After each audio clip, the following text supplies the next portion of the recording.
Welcome to Monk's Temple. You've been searching for calm in all the wrong corners.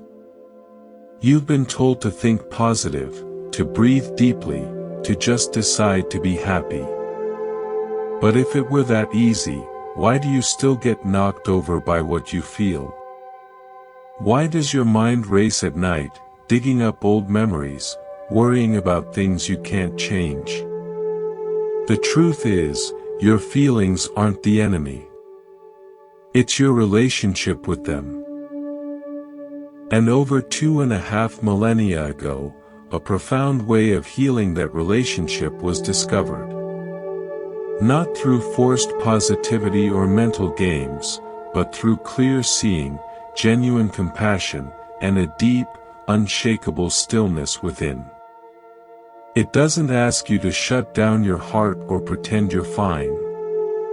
It shows you how to understand your emotions, sit with them, and find freedom from their grip. You don't need to run from what you feel. You need to meet it with wisdom. This path teaches you how to feel without drowning, how to care without clutching, how to let go without turning cold. And tonight, as you listen, something inside will begin to settle. Your pulse will slow. Your thoughts will gentle. That tightness in your shoulders will start to melt. Not because the world has transformed, but because you are.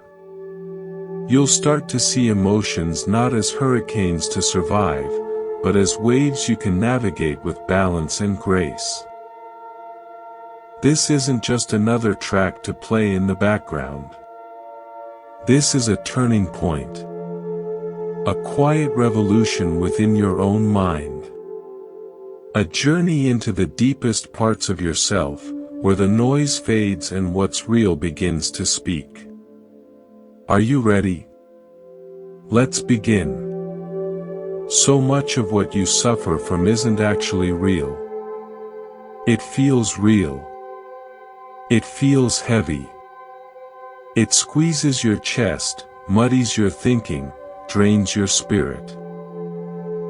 But what if the ache you carry isn't just from what happened, but from the story you started telling yourself about what happened? That argument you keep replaying. That mistake that visits you in the dark. That moment of embarrassment that still echoes. The event ended long ago, but the hurt remains. Why? Because you keep shooting yourself with the second arrow. In the ancient teachings, there's a powerful idea most people never learn, yet it explains so much of our pain. It's the parable of the two arrows. The first arrow is life. It's what hits you unexpectedly. A loss, a diagnosis, a rejection. That's pain. That's natural. But the second arrow? That one is your choice. It's the thought that follows. The judgment, the rumination, the why me, the this always happens, the I'll never be okay again. That's not life hurting you anymore. That's you hurting yourself. And this is where real change starts. Not by changing the world, but by noticing when you're picking up that second arrow and choosing, moment by moment, not to fire it. Let's go deeper. Think of a time you were deeply hurt, something sudden, unfair, painful. The moment itself was sharp, yes. But how long did it actually last? A minute? An hour? Now, how many days, weeks, or even years have you kept that pain alive by replaying it, analyzing it, wrapping it in meaning?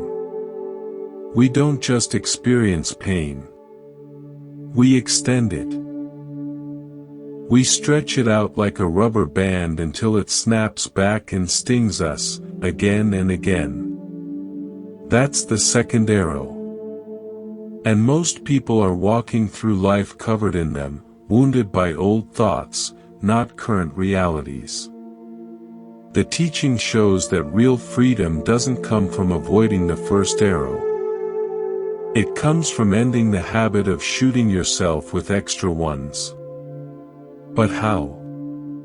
First, by seeing it. Because you can't drop what you don't realize you're holding. Imagine you fail at something. You lose a job. The first arrow hits. Shock, fear, disappointment. That's natural. But right after, the second arrow comes flying, I'm not good enough. This always happens to me. I'll never recover. Now you're not just feeling sadness. You're drowning in shame, fear, hopelessness, all because of the story you created after the event. Pain, multiplied by thought, becomes suffering. And most of us live entirely inside that second layer. But if you pause, if you catch that exact moment where your mind starts to sprint, something beautiful happens. You start to realize, wait, I just lost my job. That's hard.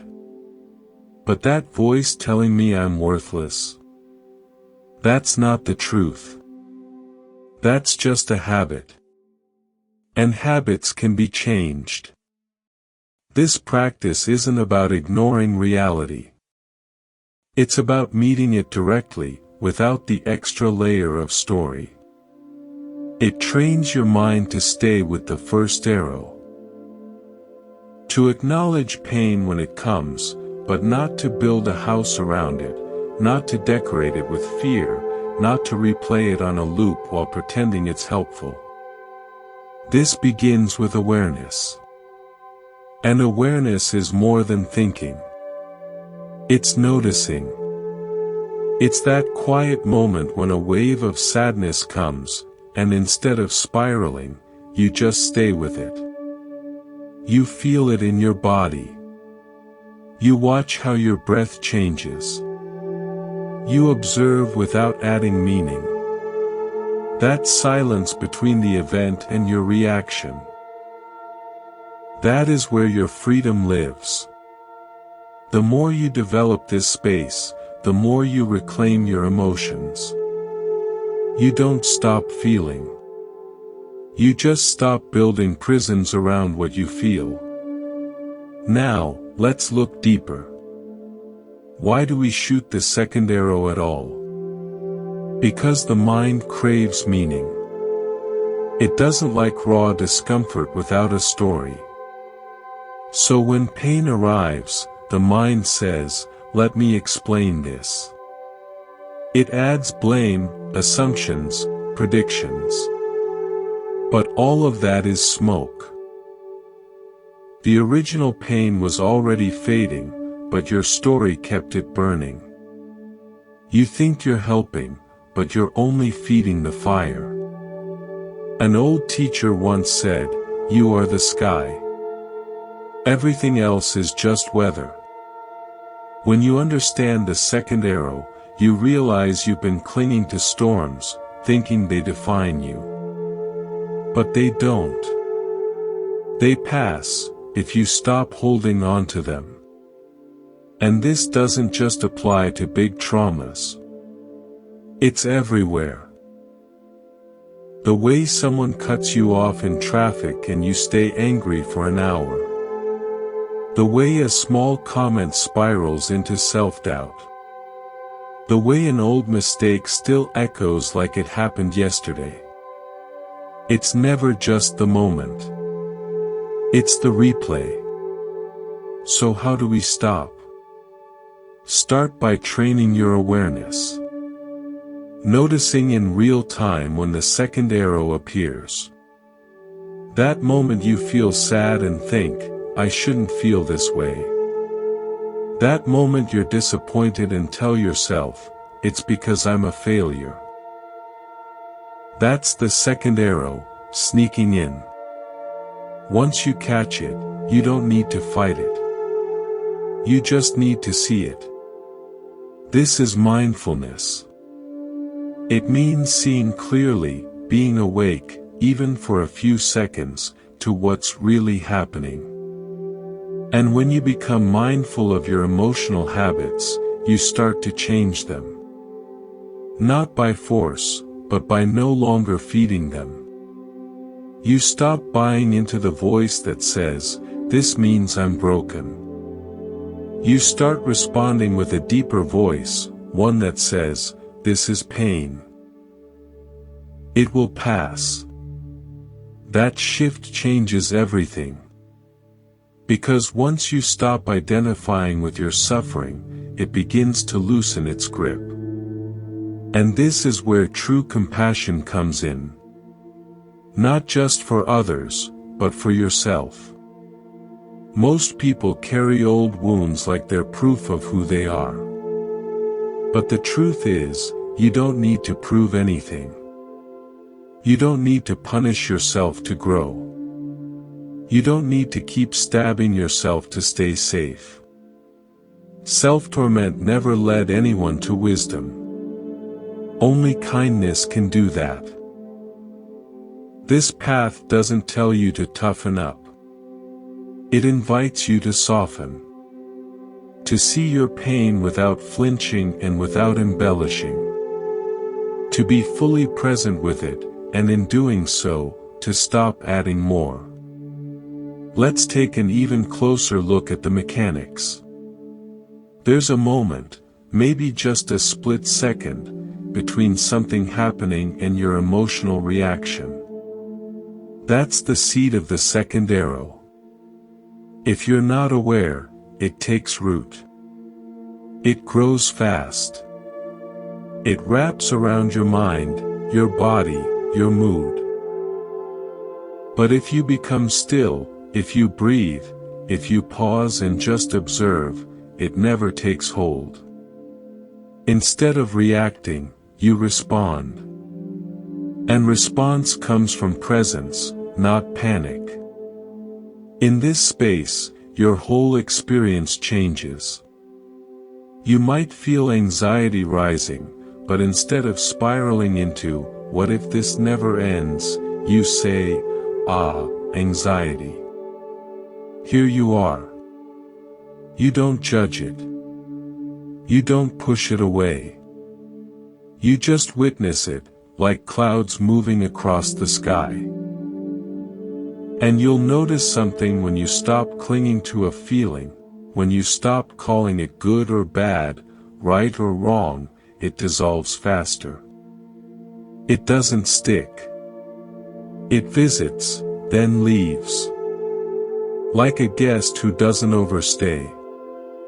This is the heart of the lesson. Pain is real, but suffering is a choice. And that choice lives in how you relate to your emotions. Let's go further. Think of the second arrow as emotional inertia.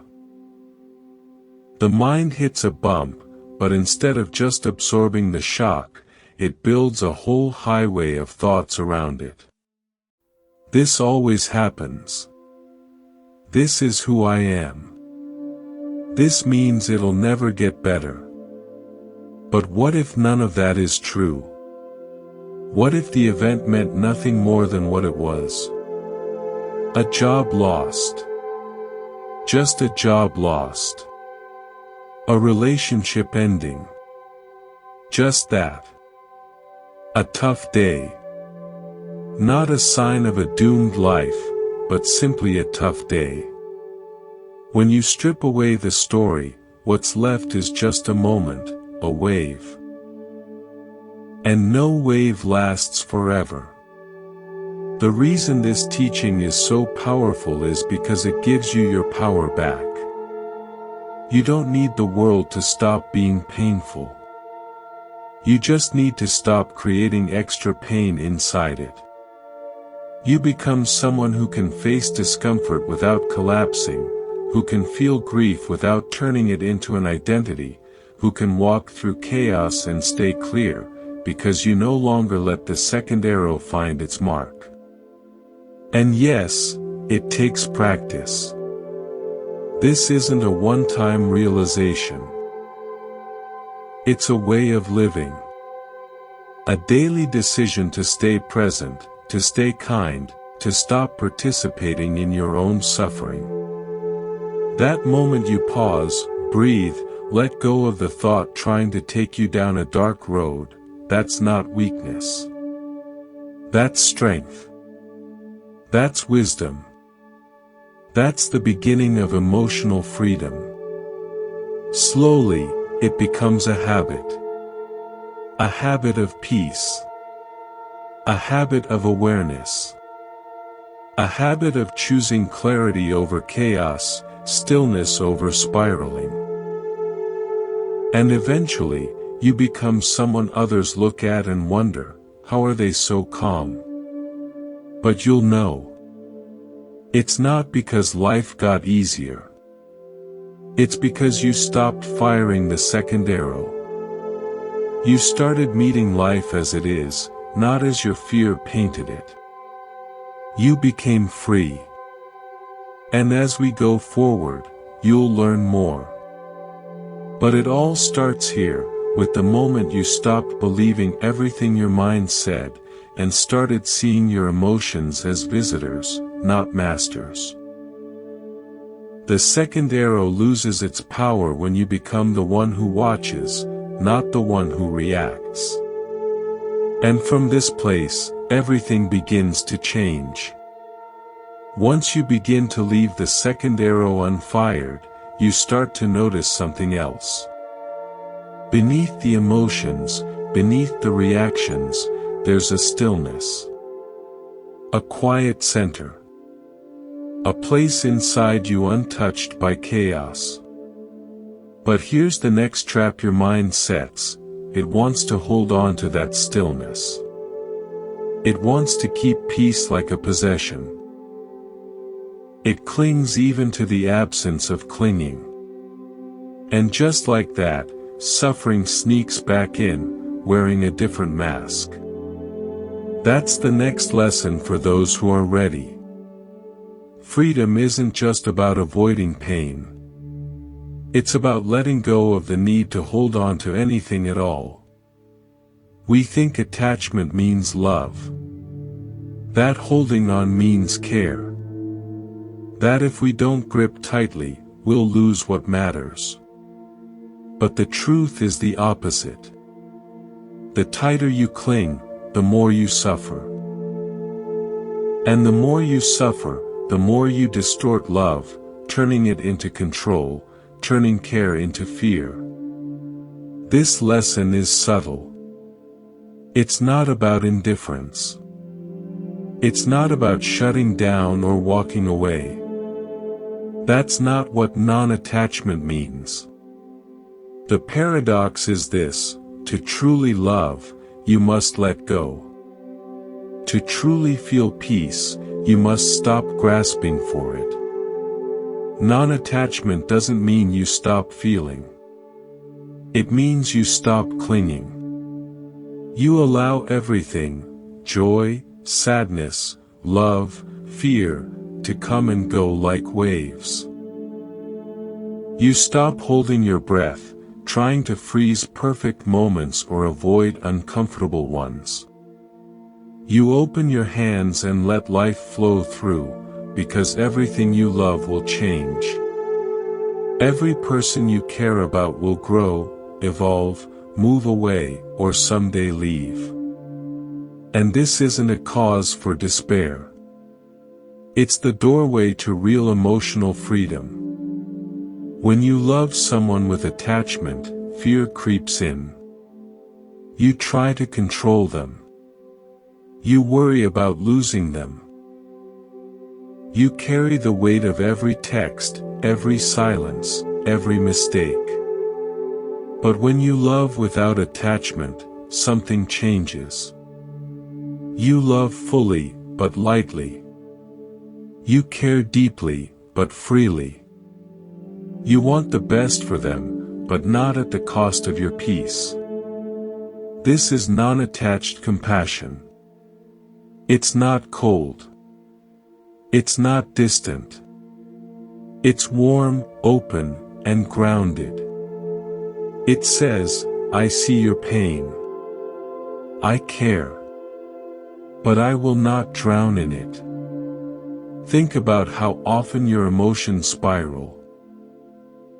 Not because of what someone did, but because of what you expected them to do. You expected them to understand, to respond, to be different.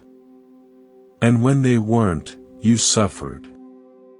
Not just because of the event, but because of the grip your mind had on how things should have been. Non-attachment is the ability to care without that grip.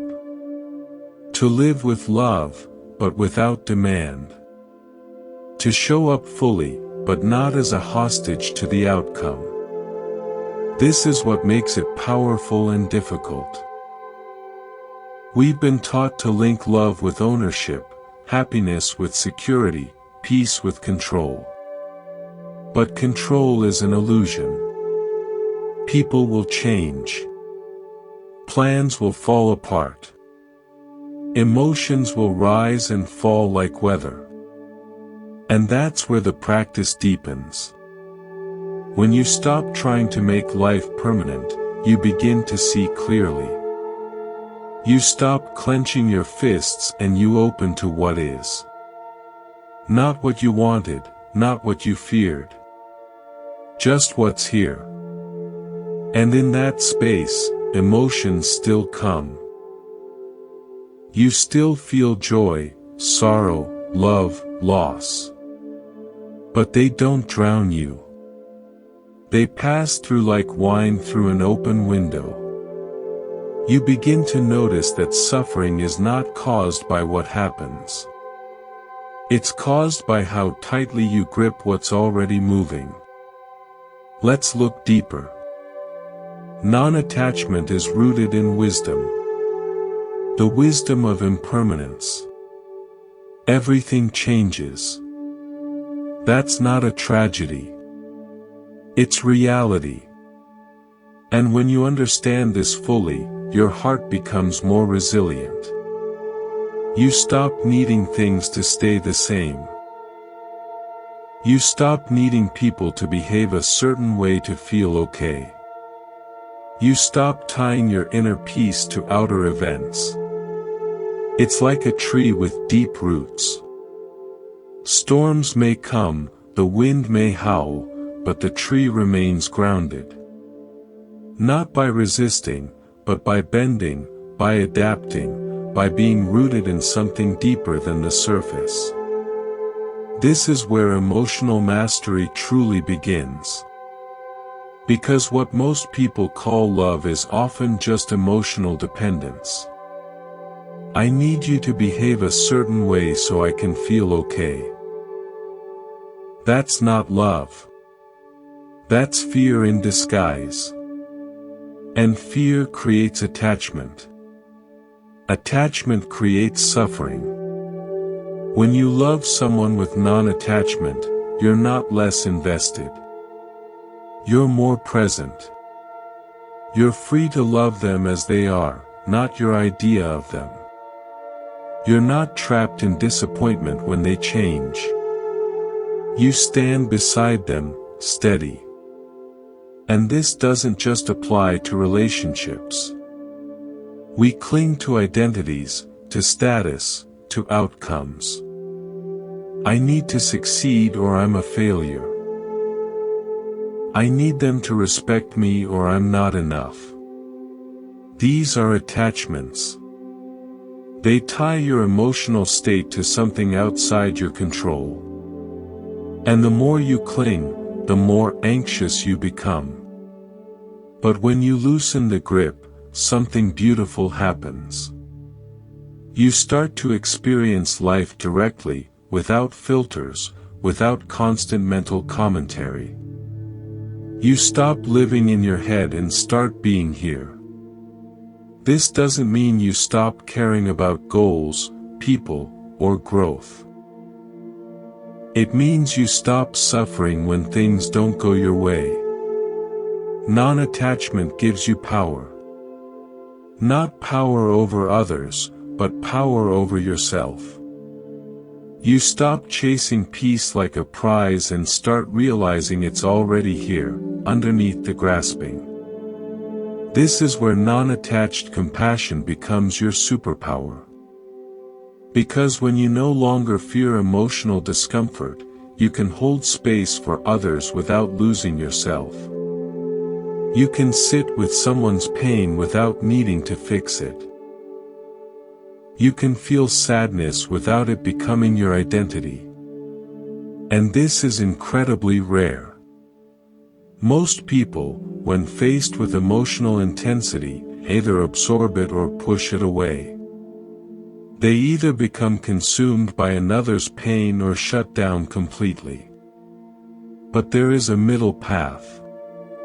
A spacious presence. You feel deeply, but you don't lose your center. This is emotional maturity. This is what it means to be anchored. And it's not something you fake. It's something you become through practice. Through awareness. Through daily choices to release your grip and return to presence. You'll start to notice when your mind attaches. You'll catch the moment when joy arises and you think, I hope this lasts. That's attachment. You'll notice when fear comes and your mind says, this must not happen. That's attachment. In that moment, you have a choice, to tense up or to soften, to cling or to let go. Letting go doesn't mean giving up. It means trusting that you'll be okay even if life doesn't go according to your plan. And the more you practice, the more this becomes second nature. Let's go even deeper. Non-attachment is not detachment. Detachment is closing the heart. Non-attachment is keeping it wide open. Detachment says, I don't care what happens. Non-attachment says, I'll love fully, no matter what happens. Detachment is armor. Non-attachment is freedom. And this difference changes everything. Because the world doesn't need more numb people. It needs more people who can feel without falling apart, who can care without clinging, who can show up without needing to control every outcome. You become someone others trust. Not because you fix their problems, but because you're not afraid of their emotions. Because your calm is rooted in something deeper than conditions. And that calm is contagious. It spreads. It creates safe spaces. It transforms relationships. It gives others permission to feel and heal without pressure or panic. This is how non-attachment changes the emotional landscape of your life. You'll stop panicking when things don't go as planned. You'll stop collapsing when someone misunderstands you. You'll stop needing closure from people who can't give it. You'll start walking lightly, living presently, and loving openly. And slowly, the noise quiets. Your mind doesn't chase every emotion. Your heart doesn't contract with every fear. Your peace becomes less fragile, more stable, more real. And when that happens, you'll look back and realize, letting go didn't cost you anything. It gave you everything. You'll see that clinging was never love, that fear was never protection, that control was never security. And in that seeing, you'll be free. Free to feel, free to care, free to live without needing to hold on so tightly. This is the paradox, that in letting go, you finally get to experience the depth of life. Not as a hostage, not as a puppet, but as a witness, a participant, a presence. Fully here, fully you, and finally at peace. Letting go doesn't mean losing yourself. It means discovering that who you thought you were was never fixed to begin with. And once you release that grip, once you stop clinging to people, outcomes, and emotions, a question naturally arises: then who am I? If I'm not my feelings, not my reactions, not the stories I've told myself, what's left? This is where the path hands you a key to one of its most powerful insights. You are not a solid thing. You are not a single self. You are a process, a flow. What you've called me is actually a dynamic interplay of parts, moving together like a river. The teachings frame this as a collection of 5 core processes. Not pieces of a soul, not fixed traits, but 5 streams of experience, always changing, always interacting. The more clearly you see these parts, the more power you gain over your emotional life. Because emotions are not mysterious forces. They're patterns, and every pattern can be understood. Let's start with physicality. This is the body, the tangible aspect of your existence. Your muscles, bones, heartbeat, breath, even your posture and facial expressions. So often, we experience emotions first as sensations in the body, tightness in the chest, butterflies in the stomach, tension in the jaw.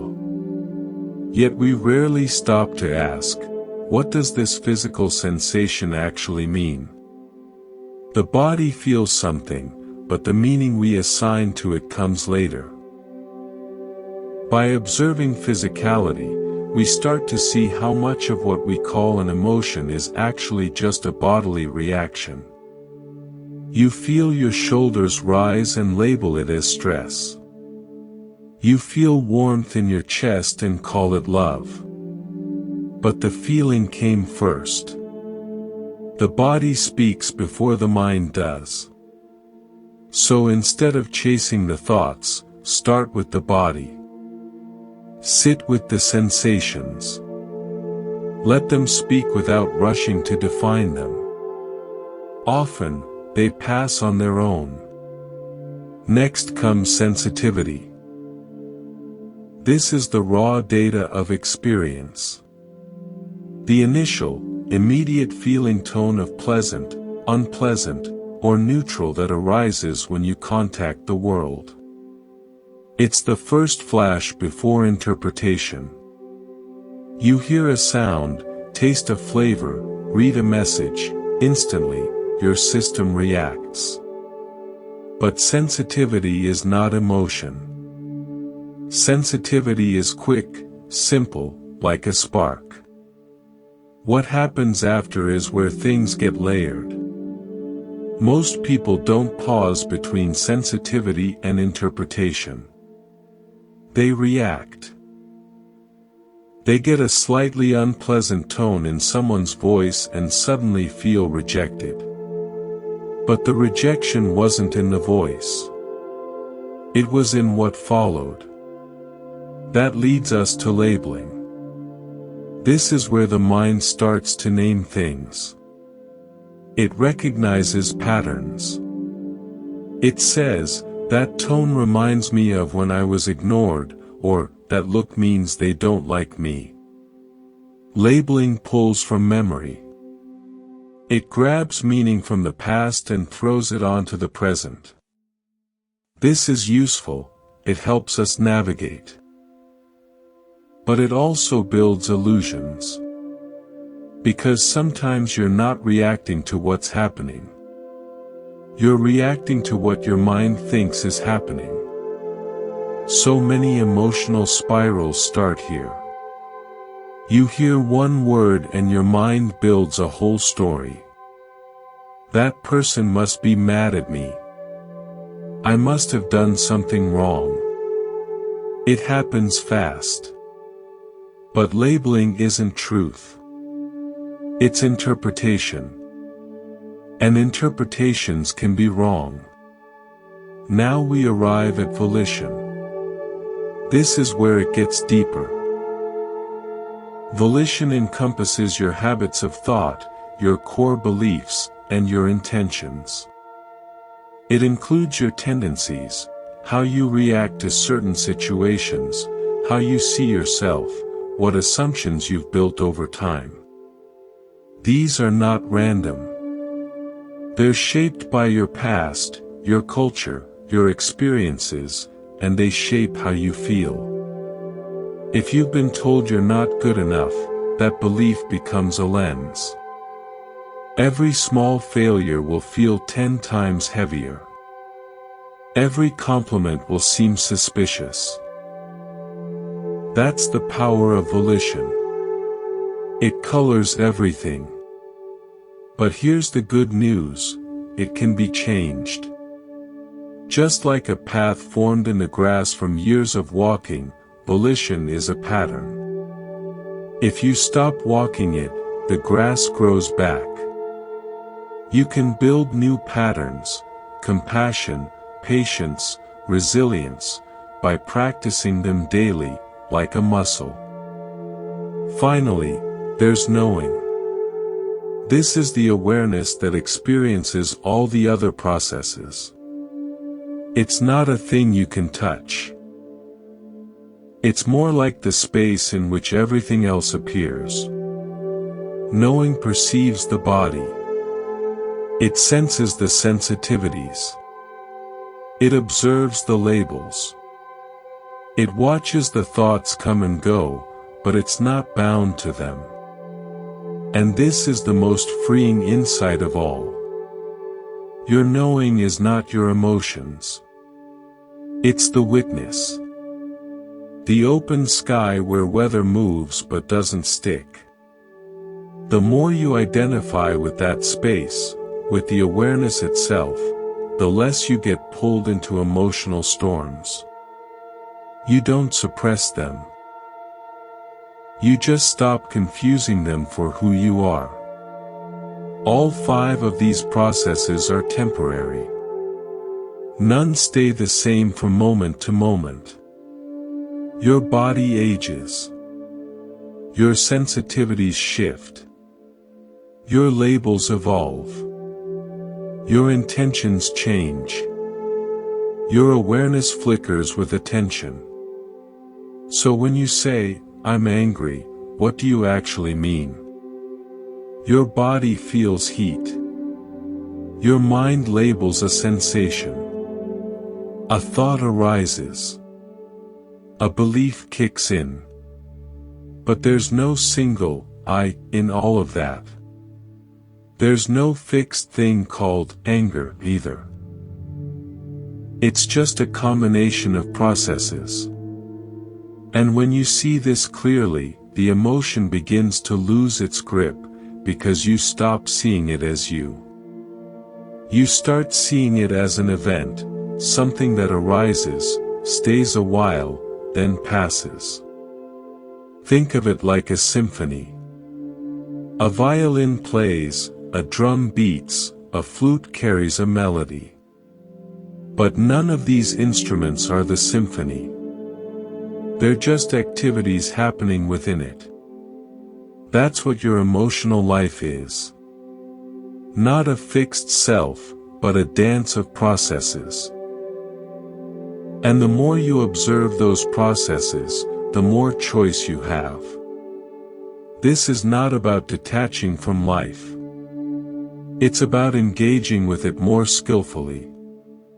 When you understand these processes, you can respond instead of react. You can say, "Ah, my body feels tight. My thoughts are racing. That old belief is showing up again." And in that space, you gain power. You don't have to believe everything you feel. You don't have to act on every emotion. You can sit. You can breathe. You can watch.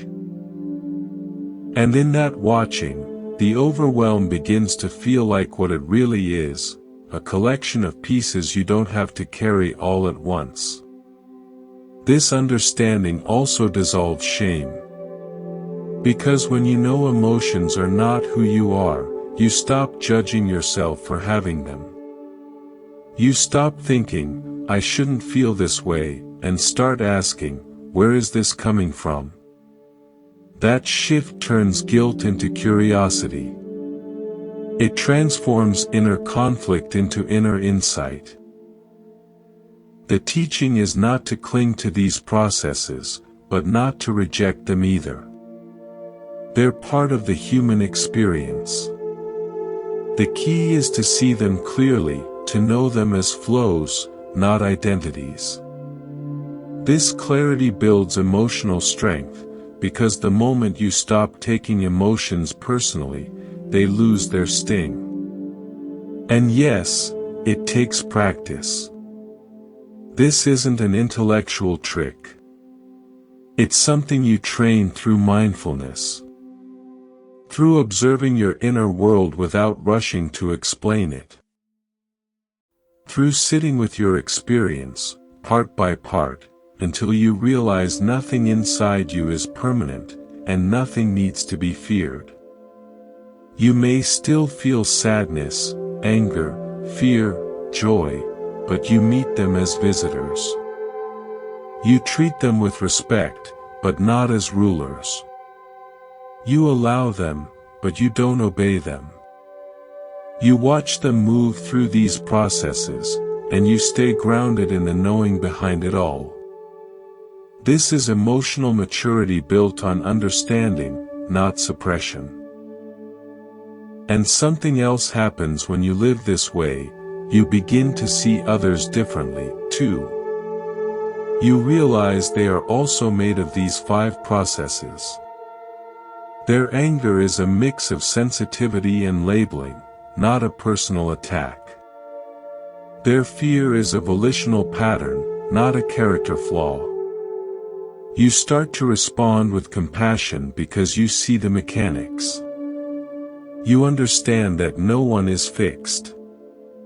Everyone is changing, moment to moment. This is what makes this psychology so powerful. It doesn't give you a label to wear. It gives you a map. A way to navigate emotions without drowning in them. A way to understand pain without turning it into identity. And in that understanding, you find space. Space to feel without being overwhelmed. Space to grow without pressure.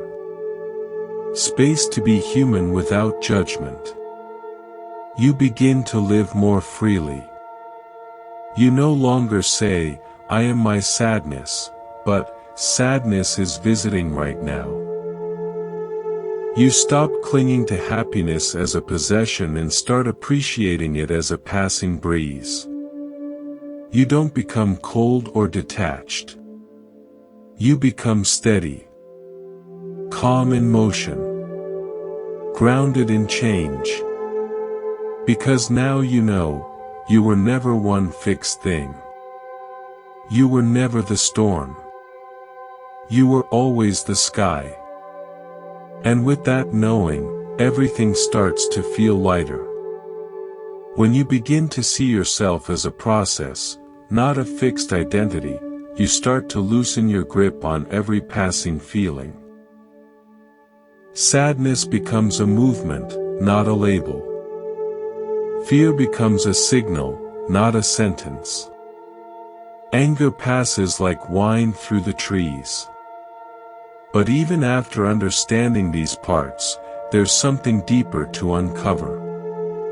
Because even though emotions seem real, solid, and powerful, what if that's just how they appear, not what they actually are?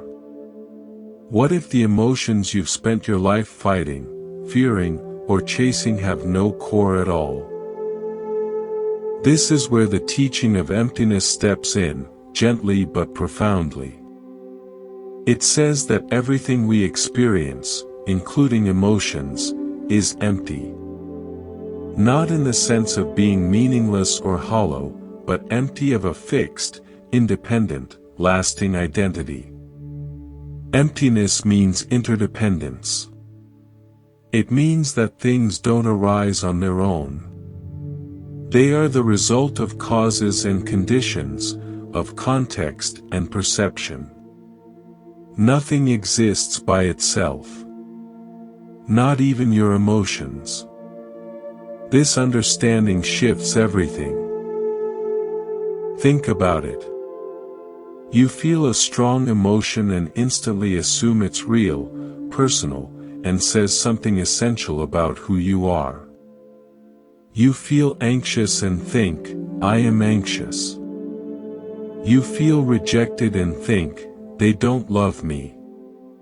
You feel angry and say, I can't control myself. But those conclusions only make sense if emotions are solid things with clear meaning. Emptiness reveals they're not. Let's take fear. Fear arises, but not randomly. It depends on certain conditions. Your past experiences, your expectations, your physical state, the people around you, even the time of day. All these things shape whether fear appears, how strong it is, and how long it stays. But none of them are fear on their own. Fear is just a result. A temporary mix. A cloud formed by the wind.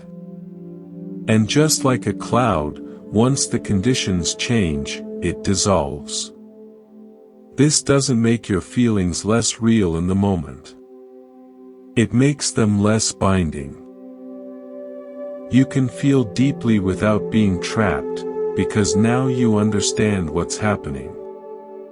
Emotions don't define you. They don't come from a permanent you. They come from causes, some of which you can't see, many of which you didn't choose. When you see this, the emotion no longer sticks to you. It becomes lighter. You don't push it away, but you stop clinging to it. This is not a denial of emotion. It's a clear seeing. Emptiness is the clarity that emotions are events, not truths. They are dependent. They are constructed. And if something is constructed, it can be deconstructed. That means no matter how big or overwhelming a feeling seems, it's not unchangeable. It's not eternal. It doesn't have power unless you feed it with belief. Take sorrow, for example. It may feel like it comes from your core, like it belongs to you. But where did it begin? Maybe with a memory, a thought, a glance, a moment of comparison. Then came the sensation, the body's tightening, the mind's interpretation. And now you say, I'm sad. But all that sadness is a flow of causes. A ripple. When you look closely, there's no single thing to point to and say, this is sadness. It's just movement. You might feel love. It warms the heart. You think, this is who I am. But that love came from somewhere, too. A word, a smile, a memory, a connection. When the conditions are there, the feeling arises. When they change, the feeling shifts. Love is not a permanent state. It's not a possession. It's not yours or theirs. It's a phenomenon. Beautiful, yes, but still empty of solidity. This helps you deal with change in a powerful way. Because if emotions were permanent, then losing someone you love would mean permanent heartbreak. If sadness were fixed, it would mean lifelong suffering. But emotions arise and pass because they are not rooted in something unchanging. They are like echoes, only loud if something responds to them. You don't need to force this belief. You can test it through observation. Next time a strong emotion comes, ask, what's holding this up? What's feeding it? What would happen if I stopped believing the thoughts that come with it? What would remain? You might be surprised. The storm begins to clear. Not because you suppressed the emotion, but because you stopped seeing it as real in the way your mind assumed. And this applies to positive emotions, too. Even joy is empty. That's not a bad thing. It means joy is accessible. It can be created. It doesn't require a perfect life or external permission. You don't need to wait for joy to strike randomly. Since it arises from conditions, you can cultivate those conditions. Gratitude, stillness, presence, generosity. These aren't magical fixes. They're causes. They make the space for joy to appear. Just as rumination, tension, and expectation make the space for anxiety. This is one of the most misunderstood aspects. People hear emptiness and think coldness, detachment, or indifference. But emptiness is none of those things. It's freedom. It means you're not trapped in your emotions. You're not imprisoned by them. You can feel deeply and let go quickly. You can experience everything and be ruled by nothing. You stop thinking, I am this sadness. Instead, you see, sadness is here. That shift from identity to observation is the doorway. It breaks the illusion of permanence. It turns storms into breezes. And there's more. When you understand that your emotions are empty of independent self, you begin to understand the same is true for the emotions of others. Someone lashes out in anger, it's not about you. It's about their causes and conditions, their history, their fears, their pain. When someone pulls away or gets cold, it's not necessarily because of something you did. Their reaction is shaped by layers you can't see. Their emotions, just like yours, are not personal. They're not solid. This understanding unlocks compassion. Real compassion. The kind that doesn't require agreement or understanding, just space. You hold space for someone else's emotion the same way you hold space for your own, without grabbing it, without rejecting it. You don't need to analyze everything you feel. You don't need to be at war with it. You simply become curious. You notice. You sit with it. And by sitting with it, you give it room to soften. This is the deep effect of emptiness on emotional life. You stop believing every story. You stop reacting to every wave. And most importantly, you stop identifying with the emotional content of your mind. You stop saying, "This is who I am," and start saying, this is what's passing through. You'll find that even intense emotions lose their force when you see their lack of core. The tighter you cling, the stronger they stay. The more lightly you hold them, the more quickly they shift. It's like grasping at smoke. The tighter your grip, the more frustrated you become. But when you open your hand, the smoke moves on. This doesn't mean you ignore your emotions. It means you stop giving them more reality than they deserve. When something feels unbearable, you can look at it directly and say, this is made of parts. It came together under certain conditions. It will pass. That's not avoidance. That's insight. That's stability born from wisdom. And there's something else. Emptiness brings responsibility. Because if emotions don't come from a fixed self, then you're not doomed to repeat the same patterns. You're not stuck. You're not broken. You're free to choose new causes, to water new seeds, to create different responses. The future is open. Emptiness removes the weight of fatalism.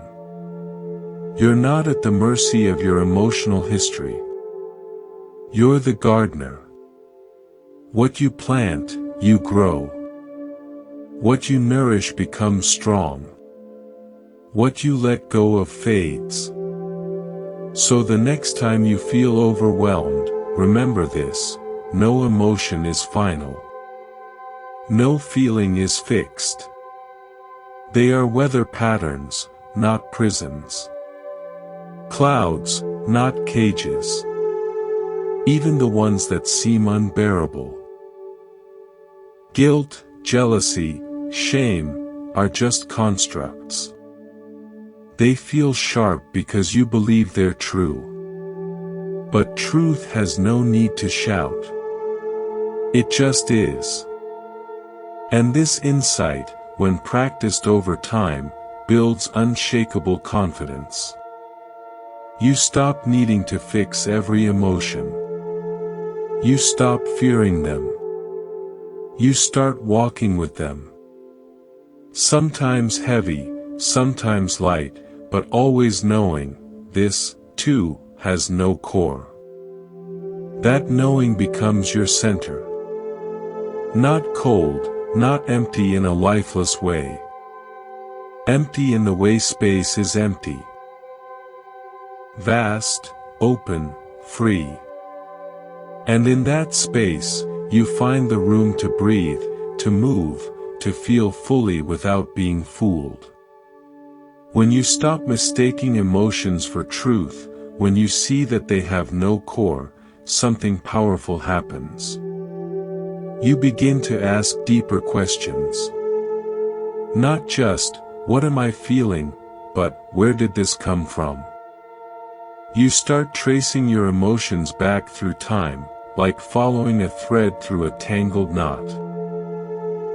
And what you find is not one single cause, but a chain, a process, a pattern.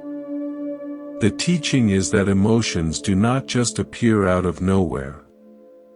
They unfold through a cycle of dependent arising, a 12-link chain that explains how everything we feel, think, and believe arises, step by step. Each moment leads to the next. Each cause gives birth to an effect. And once you understand this cycle, you stop being a victim of emotion. You gain foresight. You gain the power to step out before the pattern traps you again. This isn't abstract theory. It's a map of your mind. And if you've ever felt confused by how fast emotions take over, this is the clarity you've been waiting for. The first link is unknowing. This doesn't mean lack of intelligence. It means not seeing clearly, not understanding the nature of reality, of impermanence, of emptiness. When you live in unknowing, you cling to what will change. You resist what must pass. And you suffer unnecessarily. Unknowing is the root because it sets everything else in motion. It's the moment you believe a fleeting thought is who you are. The moment you believe your pain is permanent. From unknowing comes habit formations. These are your tendencies. How your mind has been shaped. Your habits of thought, your emotional reflexes, your stored reactions from past experiences. If you've been through rejection, for example, your mind forms a blueprint. Later, even small situations can trigger that stored pain. You're not reacting to what's in front of you. You're reacting to that deep formation running in the background, like a script. Habit formations lead to awareness. Not pure awareness, but the kind of awareness that is colored by your conditioning. The way you wake up into each moment with bias already built in. The mind that is ready to interpret, assume, and judge, often before you've even noticed. This awareness is already flavored by your past, your beliefs, your fears. Next is mind and body, your mental and physical existence. The way your mind gives names to things and your body responds. When an emotion arises, you label it. You say, this is anger. This is fear. And your body reacts in kind. The heart races. The breath shortens. The muscles tense. The mind and body reinforce each other in a loop. You name the feeling, and the body believes it. The body reacts, and the mind confirms it. From mind and body come the 6 gateways. Your senses and the mind that processes them. Every experience you have comes through sight, sound, smell, taste, touch, and thought. These are the doors through which the world enters. But they don't just transmit neutral data. They carry with them old stories, old emotions, old meanings. A smell reminds you of someone you lost. A word sounds like an insult from childhood. A silence feels like abandonment. The senses are not simple. They're soaked in memory. Then comes contact. This is when one of the gateways meets an object and awareness arises around it. You see a face, hear a tone, feel a shift in temperature, and something in you reacts. Contact seems small, but it's the spark. The beginning of every emotional fire. It's not the world itself. It's your meeting with it. Contact gives rise to feeling tone. Not big emotions, but initial tones, pleasant, unpleasant, or neutral. Before your mind adds a story, your body already has a sense. It says, this feels good, this feels bad, this feels empty. These subtle tones color your next move. They're the emotional seeds. From feeling tone comes craving. This is where suffering really begins to grow. When something feels good, you want to hold on to it. When something feels bad, you want to push it away. You crave pleasure and fear pain. But both reactions are attachments. You're already leaning forward or pulling back. You're not present. You're reaching, grasping, avoiding. craving leads to grasping. It's deeper now. Not just desire, but attachment. Not just discomfort, but identification. You don't just want peace, you believe you need it to survive. You don't just dislike sadness, you believe it's wrong to feel it. Grasping is where thoughts turn into obsessions. Where discomfort becomes panic. Where emotions stick like glue. Then comes becoming. This is identity forming. You don't just feel anger, you become an angry person. You don't just feel fear. You become someone who is always afraid. This is the creation of the emotional self. The I am that builds itself out of reaction. And once that identity takes shape, it fuels every moment after. Becoming gives rise to birth.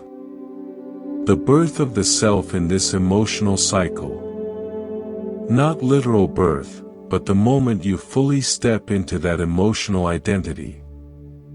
You live through it, act from it, speak from it, suffer through it. It becomes your lens. And finally, birth leads to aging and death. The decay of that emotional self, the exhaustion, the collapse, the moment you can't hold the feeling anymore and it fades, leaving behind confusion, regret, or emptiness. And then, often without noticing, the cycle begins again. Unknowing returns. A new formation rises. The chain repeats. This 12-link chain is happening all the time. Sometimes quickly, sometimes slowly, sometimes in seconds, sometimes over days or years. But once you start seeing it, you can interrupt it. You can step off the ride before it runs you in circles again. You notice when craving starts. You catch grasping before it becomes identity. You recognize that what you're feeling isn't coming from the moment. It's coming from layers of conditions. And in that space, you regain choice. You don't need to fight the emotion. You need to trace it back. See where it came from. See that it's not solid. That it's not isolated. That it's not about now, but about habit. And this takes practice. Not a single moment of insight, but repeated watching. You sit in silence and you feel something arise. Instead of reacting, you ask, where did this come from? And you wait. You let the answer unfold, not through thinking, but through seeing. Over time, this becomes a way of life. You become someone who sees emotion as a process, not a problem. As a signal, not an identity. You become less reactive because you see the whole pattern. You stop being shocked by your own mind. You expect it to move. You expect it to shift. And when it does, you're ready. You let go earlier. You cling less tightly. You speak more carefully. You hold others with more patience, because now you know, it's not personal. It's not final. It's not you. It's just the cycle. And in seeing it clearly, you gain freedom. Not by cutting out emotion, but by cutting the chain that makes it unbearable. You become a witness, not a prisoner. A participant, not a puppet. And from that space, peace becomes natural. Not because life stops moving, but because you've learned to move with it, without confusion, without grasping, without getting lost. This is foresight. This is power. This is how freedom begins. Once you start seeing the cycle of dependent arising clearly, something shifts. You stop blaming the present for emotions rooted in the past. You stop seeing pain as random or personal. You begin to notice how your own mind builds the reactions you suffer from. But even with this insight, another question emerges. Why do these patterns keep coming back? Why, even after so much awareness, do the same moods, thoughts, and struggles return like clockwork? The answer lies in something deeper than habit. It lies in the very cycle of wandering. Most people hear this word and think of literal rebirth, life after death. But in this psychology, wandering is much more than that. It's not just being reborn in a new body. It's being reborn in the same emotional state again and again, even in the same lifetime. It's waking up in the same mindset, repeating the same emotional loops, reacting to life in the same painful ways, no matter how many times you promise yourself not to. Wandering is emotional repetition. It's not just where you go when you die. It's where you keep going while you're still alive. It happens every time anger arises and, instead of observing it, you fuel it. Every time anxiety shows up and, instead of allowing it, you believe it. Every time longing returns and, instead of understanding it, you chase the next thing it tells you will finally satisfy you. This is the emotional treadmill. You walk for years, but you stay in place. You feel change is happening, but your inner world stays painfully familiar. You might change your environment, your relationships, your job. But your mind keeps dragging you back into the same feelings: frustration, loneliness, restlessness, shame. Wandering hijacks your mood by making suffering feel normal. It tricks you into thinking emotional pain is just part of who you are, rather than something you're unconsciously recreating. It keeps you believing that relief is always in the next moment, the next decision, the next achievement. But no matter what changes on the outside, the cycle on the inside continues. Unless it's broken with awareness. One of the ways wandering holds you is through emotional inertia.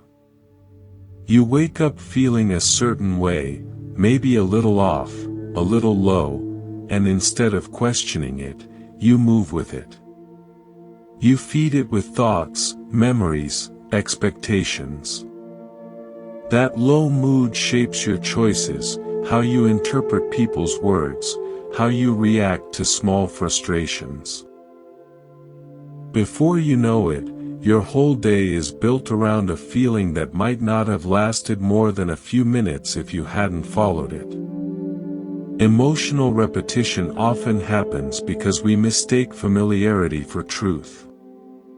You felt anxiety so many times your mind starts to believe it's who you are. You've repeated thoughts of unworthiness for years, so they feel like facts instead of echoes.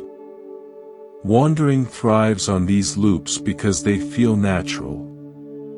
Even pain can feel safe if it's predictable. To step out of wandering, you don't need to escape your life. You need to escape the automatic.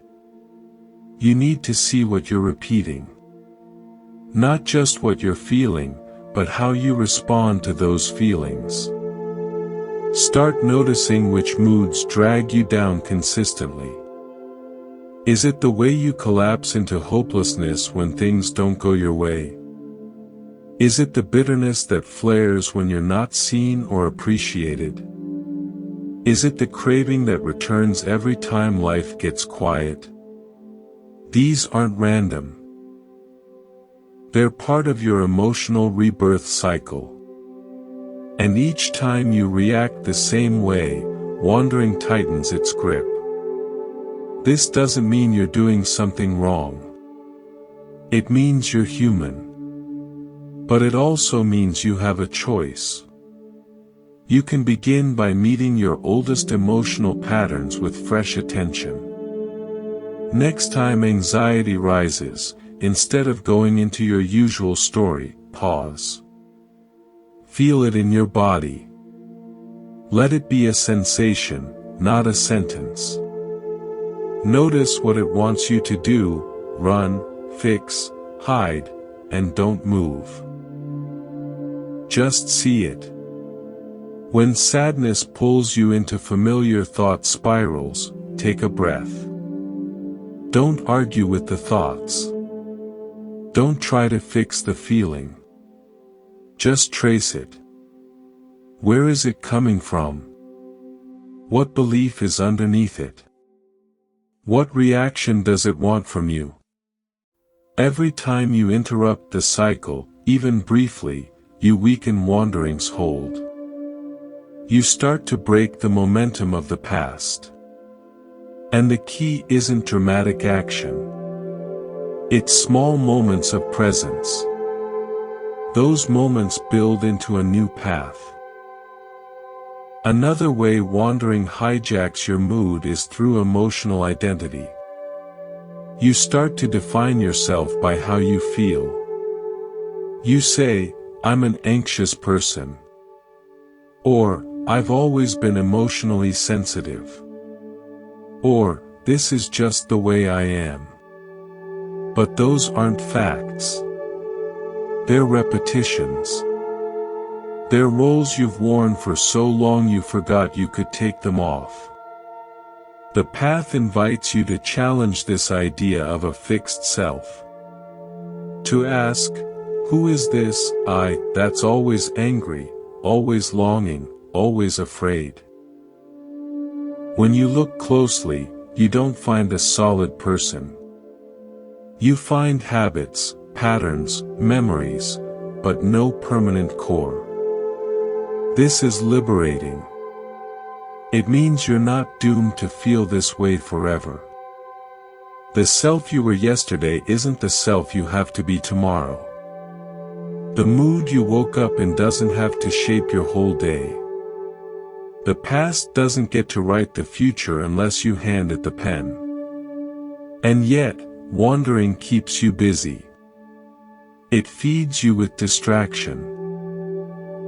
When discomfort arises, it tells you to check your phone, eat something, start a new project, chase a new relationship. It keeps you searching for external change so you don't have to feel internal discomfort. But this search is a loop. The momentary relief wears off. The underlying feeling returns. The cycle starts again. The only true way out is to stop running. To stay. To feel. To witness the cycle instead of spinning with it. This takes courage, because presence can be uncomfortable at first. You have to face the moods you've been escaping for years. You have to watch the part of you that wants to numb out or lash out or disappear. But that watching, that stillness, is exactly what ends the loop. Wandering can't survive stillness. It feeds on reaction. It needs you to keep moving, to keep chasing or resisting. The moment you stop, the pattern starts to lose energy. The craving feels less urgent. The anger starts to dissolve. The sadness becomes something you can hold instead of something that holds you. And in this holding, you find your power. Not the kind that dominates or controls, but the kind that sees clearly. The kind that recognizes, this emotion has come before, and I've survived it. I don't have to obey it. Wandering also shows up in your relationships. You might find yourself drawn to the same kinds of people. You replay old arguments. You expect abandonment. You crave approval. You fear being seen too clearly. These are not accidents. They're karmic loops. And karma isn't punishment. It's momentum. What's repeated tends to continue until awareness steps in. So notice your emotional habits around others. Do you shrink when someone raises their voice? Do you over-explain when you feel misunderstood? Do you withdraw when things get intimate? Each reaction is a thread in your wandering web, and each thread can be loosened.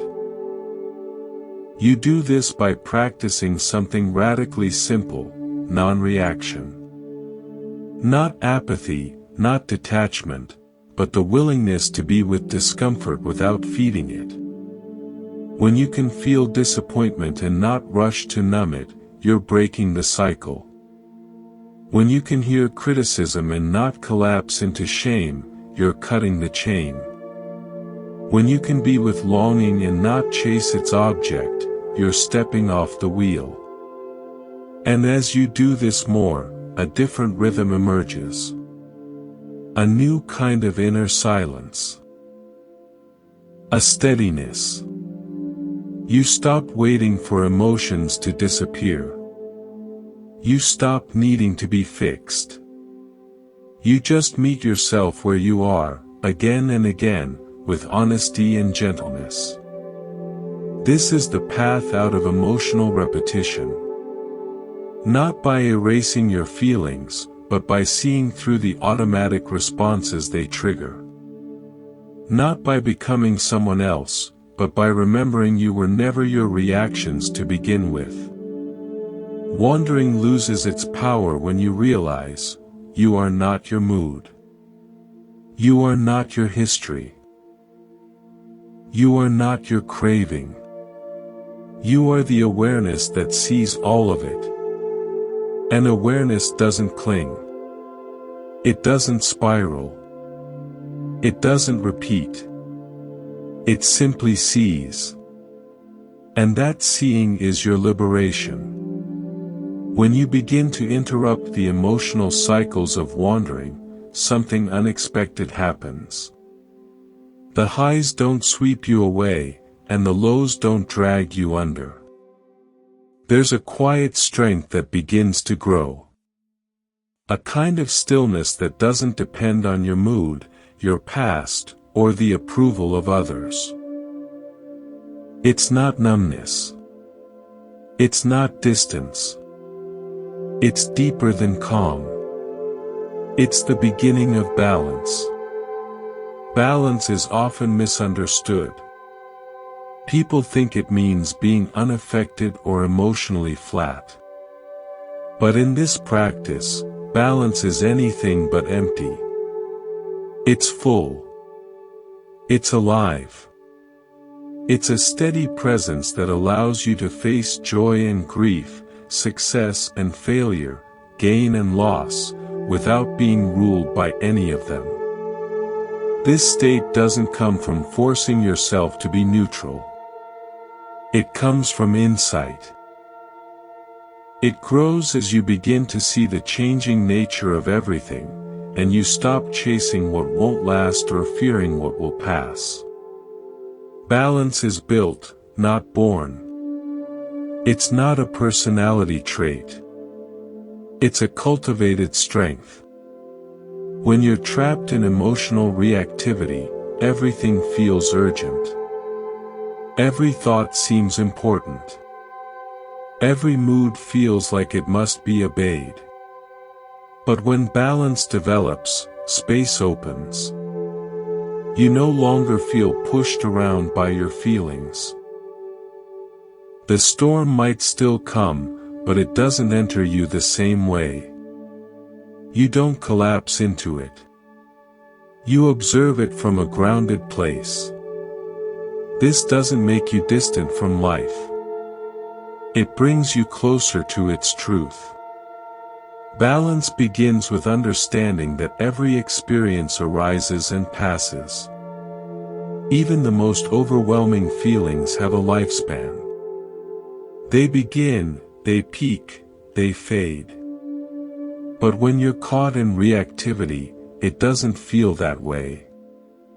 The emotion feels like forever. The thought feels like fact. Balance sees through that illusion. It reminds you that no feeling is final, and that reminder changes everything. This strength comes from equilibrium. It's not about removing emotion. It's about not being possessed by it. You can still feel sadness without sinking. You can still feel anger without exploding. You can still feel excitement without clinging. The difference is that you're not leaning too far in any direction. You're steady in the middle. To build balance, you must begin by recognizing your emotional tipping points. Notice when you get pulled into extremes, when pleasure makes you greedy, when discomfort makes you panicked, when praise makes you grasp, when criticism makes you shrink. These are the cracks where balance breaks. And it's in those cracks that balance must be planted. One of the most powerful tools for growing this inner strength is the contemplation of impermanence. When you truly accept that every experience is temporary, you stop attaching yourself to it. You stop expecting happiness to stay forever or pain to mean you failed. You begin to meet life on its own terms, not yours. This doesn't make you passive. It makes you wise. You can still act, still care, still show up fully, but without losing yourself in the outcome. When something beautiful happens, you enjoy it without gripping it. When something painful happens, you feel it without falling apart. Balance allows you to be intimate with life without being consumed by it. It's helpful to understand balance as one of the heart's abodes. The others are loving kindness, compassion, and sympathetic joy. Balance is the foundation that keeps these other qualities from tipping into imbalance. Without it, kindness can become attachment, compassion can become burnout, and joy can become jealousy. With balance, they stay steady. They grow cleanly. Balance doesn't mean you stop caring. It means you care without conditions. You help someone without needing them to change. You love someone without needing them to love you back in a specific way. You feel deeply, but you don't build your identity on those feelings. This is what makes it radical. In a world obsessed with getting what it wants and avoiding what it doesn't, balance steps out of the game. It's not detachment. Detachment pulls away. Balance leans in with awareness, with clarity, with the understanding that everything is fluid and that trying to control it will only increase suffering. To cultivate this state, begin by watching how your mind reacts to change. When something pleasant arises, what thoughts follow? Are you trying to hold on to it? Are you already fearing its loss? When something difficult arises, do you try to escape it? Do you label it as wrong, unfair, or permanent? These reactions are the moments when you fall out of balance. Instead of following them, pause. Sit. Let the feeling rise and fall without interference. Meet it like a wave rising, cresting, falling back into the ocean. Don't resist it. Don't chase it. Just stay. That staying is the training. Over time, you'll notice that not reacting becomes more natural. Not because you've become emotionless, but because you've stopped being afraid of emotion. You don't need to suppress what you feel. You simply don't let it carry you away. Balance is also built through reflection. Think of the times you suffered not because of what happened, but because of how hard you resisted it. The disappointment that became despair. The uncertainty that became obsession. The sadness that became identity. In each case, it wasn't the feeling that hurt most. It was the reaction. Balance is the space between the event and the reaction. And the more you practice sitting in that space, the more peaceful your life becomes. This practice also protects you from burnout in a world that demands emotional intensity at every turn. Balance is your anchor. You don't need to match everyone's energy. You don't need to carry what isn't yours. You can show up with presence, not pressure. With clarity, not collapse. This is especially important in relationships. When others are caught in reactivity, your balance becomes a gift. It offers calm instead of escalation, space instead of judgment, listening instead of control. You don't have to fix people. You don't have to absorb them. You can simply be with them fully, without losing yourself. And this isn't a distant kind of presence. It's the most intimate kind, because it doesn't demand. It doesn't push or pull. It holds. And in that holding, healing becomes possible. Balance also allows you to trust life. Not because everything will go your way, but because you stop needing it to. You stop asking every moment to make you feel better. You start meeting each moment with steadiness. Whether it brings comfort or challenge, this steadiness is not stiffness. It's flexibility. Like bamboo in the wind, rooted but able to bend. The more you cultivate this quality, the more resilient you become. You don't get stuck in moods. You don't get trapped in loops. You respond wisely, not impulsively. Even your inner dialogue begins to shift. Instead of saying, "I can't handle this," you begin to say, "This, too, is passing." Instead of saying, "I need this to stop," you say, "Let me meet this with balance." And those words create space. They loosen the emotional grip. They allow you to breathe. In moments of crisis, balance won't always feel dramatic. It might feel like a small pause, a deep breath, a quiet sense that you're okay even when things aren't. That quiet knowing becomes your refuge, your inner fortress. Not because it hides you from life, but because it holds you through it. It's important to understand that balance is not the absence of emotion. It's emotional maturity.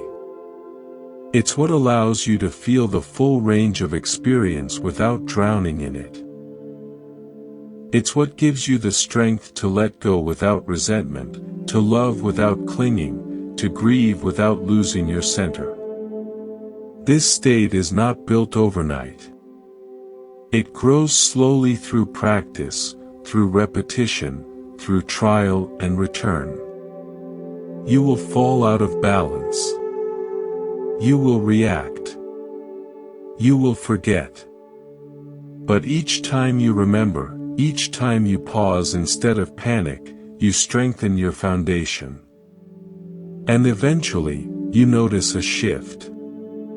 You don't fear emotions the way you used to. You don't feel threatened by change. You stop needing everything to be perfect in order to feel peace. Because the peace no longer comes from the outside. It comes from your own steady heart. And that heart, quiet, clear, steady, becomes the space from which everything else flows. Compassion becomes more sustainable. Joy becomes less fragile. Sadness becomes less overwhelming. Love becomes freer. Not because life got easier, but because you built a fortress that isn't made of walls. It's made of understanding. This is the quiet power of balance. Not loud, not showy, but deep, unshakable, real. And it changes everything. As balance becomes stronger, something remarkable begins to surface beneath it. You find that the steadiness you're building is not only emotional, it's existential. You're not just becoming calmer in the face of feelings. You're starting to question the who behind the emotion itself. Who is the one feeling angry? Who is the one getting hurt? Who exactly is this I that's constantly reacting, defending, chasing, resisting? This question is not philosophical curiosity. It's the doorway to freedom. And to step through it, you must face one of the deepest illusions the mind ever created, the illusion of a fixed, solid, emotional self. When someone says, "I'm angry," the words feel simple. But look closer. What do they really mean?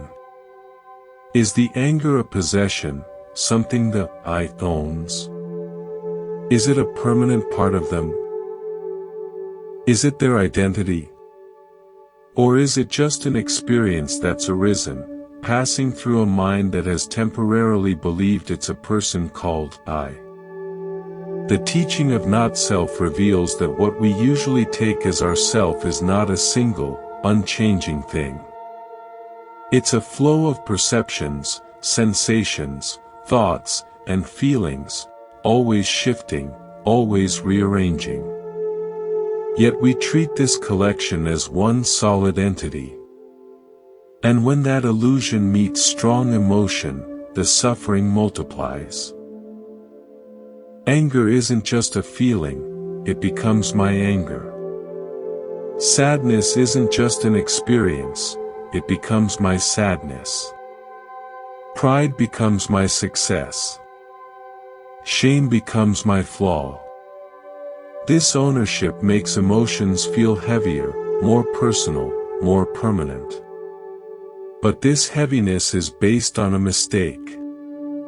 It's the mistake of confusing the emotion with the one who experiences it.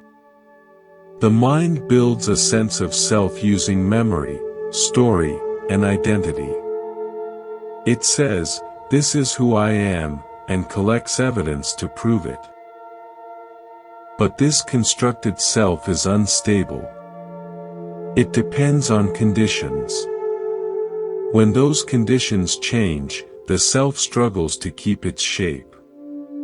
Emotions threaten that shape. They challenge the image we hold of ourselves. You believe you're kind, and then anger arises. Suddenly you feel shame. How could I be angry? That's not me. You believe you're strong, but fear appears. Now you question yourself. Am I weak? This is how the ego turns emotions into identity crises. It tries to own them, control them, and deny the ones that don't match its preferred image. But the teaching on not-self shows that there is no owner. There's just experience. Thoughts appear. Emotions move. Perceptions arise. But nowhere in that process is a fixed self. There's no central I running the show. Just a flow of processes, like weather patterns passing through the sky. And when you see this clearly, the emotions stop being chains. They become clouds. This doesn't mean you don't feel. It means you stop confusing feelings with identity. When anger comes, you don't say, I am angry. You say, anger is present. That one shift removes the self from the center of the emotion. And without the self clinging to it, the emotion loses its fuel. This is one of the most powerful insights on the path. Because most suffering doesn't come from the feeling itself. It comes from what the ego does with the feeling. It resists it, defends against it, or wraps itself in it. And in doing so, it makes the emotion last longer than it needs to. The illusion of self is subtle. It's not just the belief that I exist. It's the way that belief creeps into everything, into the need to be right, into the fear of being misunderstood, into the pride of achievement, into the pain of being overlooked. Every time you feel emotionally disturbed, look closely. There's often a me hidden in the middle, demanding something, validation, control, certainty. And every time that me is touched, it reacts. It lashes out. It withdraws. It blames. It protects its image at all costs. This is not awareness reacting. It's identity defending itself. And when identity reacts, suffering always follows. So how do you dissolve it? Start by watching your language. Not just spoken, but internal. How often do you say, why is this happening to me? Or, I can't believe they did that to me, or, I'm such a failure. All of these statements rely on the idea that there's a solid I who owns these experiences. But what if there isn't? What if there's just a thought arising in response to conditions? This doesn't mean you become passive. It means you respond without the added weight of identity. When sadness arises, you don't need to question your worth. When someone criticizes you, you don't need to protect your image. When fear appears, you don't need to label yourself as broken. You just meet the moment without the added me. This practice becomes especially important in conflict. When two egos collide, each defends its version of truth. Each feels attacked. Each wants to be right. But if you can drop the I even briefly, the whole argument shifts. You no longer need to win. You just want to understand. You no longer feel personally insulted. You just see someone else in pain, projecting their own suffering. Without ego, compassion becomes easier. Not because you try harder, but because there's less in the way. The self isn't there to filter, to judge, to compare. You just see clearly. You respond from clarity, not from personal need. This is what freedom feels like. Not cold, not detached, but deeply connected without being personally entangled. You care, but you don't collapse. You feel, but you don't fuse with the feeling. You show up, but you don't make everything about you. And this can extend to joy as well. When good things happen, the ego wants to own them. It says, I did this. It builds identity from success. But this creates tension. Because if success becomes me, then failure becomes me, too. The ego rides highs and crashes with lows. But when joy arises without ownership, it's light. You're grateful for it, but not attached to it. It comes and goes, like all things. So much of inner peace comes from this simple recognition: emotions are not personal. They don't say something about who you are. They're passing responses to conditions. They move through you, but they are not you. The more you look for the fixed I, the more you'll find it slipping through your fingers. There is thought, but no thinker. There is emotion, but no permanent feeler. There is reaction, but no fixed self behind the reaction. There's only experience, constantly changing. When this becomes clear, the grip of emotion loosens. You no longer feel like a person trapped in sadness. You feel like awareness witnessing sadness arise and fall.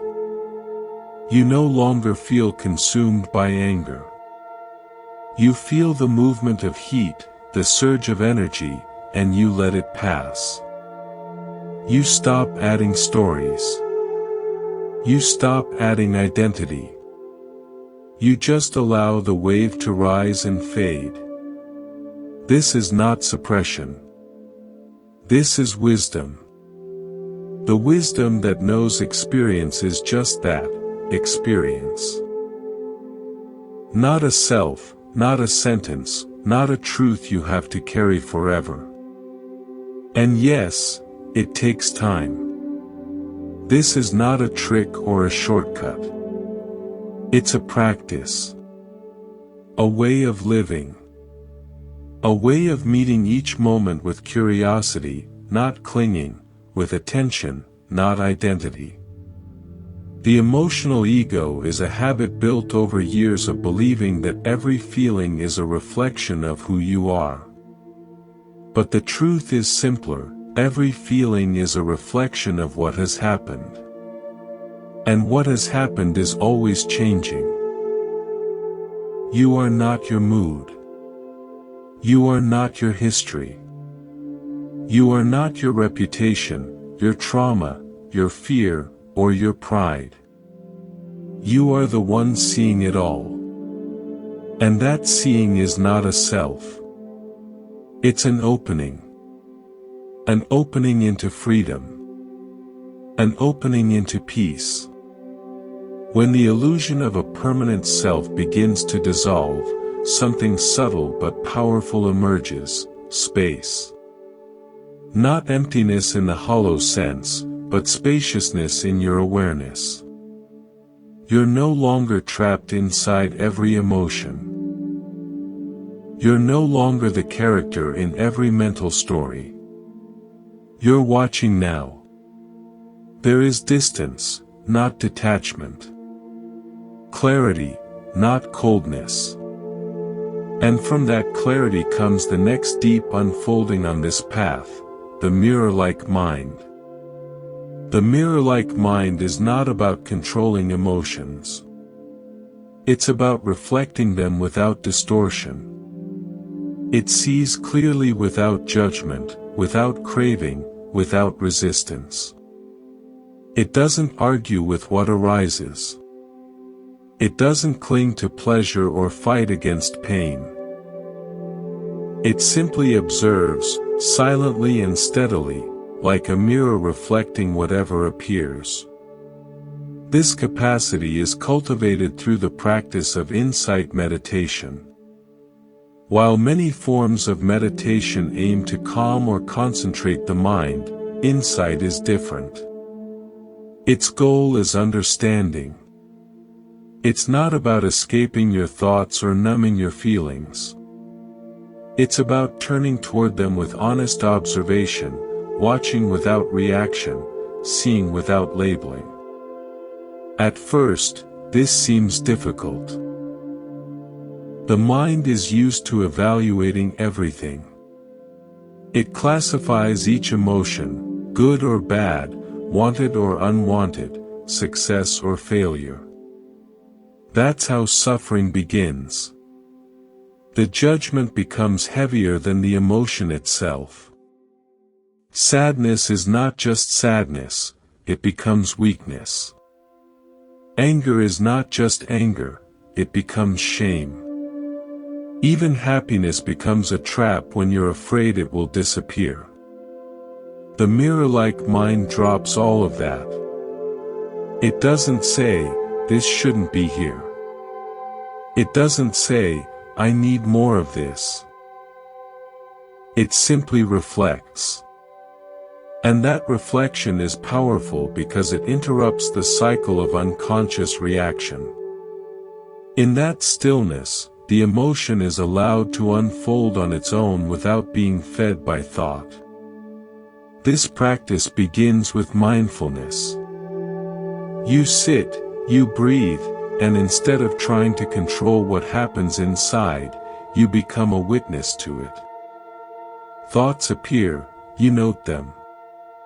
Sensations arise, you feel them. Emotions surface, you observe. You don't chase anything. You don't suppress anything. You just watch, moment by moment. The key is to see the difference between observation and evaluation. Observation says, "This is here." Evaluation says, "This is good," or "This is bad." The mirror-like mind stays with observation. It doesn't get involved in the narrative. It doesn't attach meaning. And that's what gives it power. Because most suffering is not caused by what we feel. It's caused by what we think about what we feel. Overthinking, for example, thrives on judgment. You feel anxiety and start analyzing it.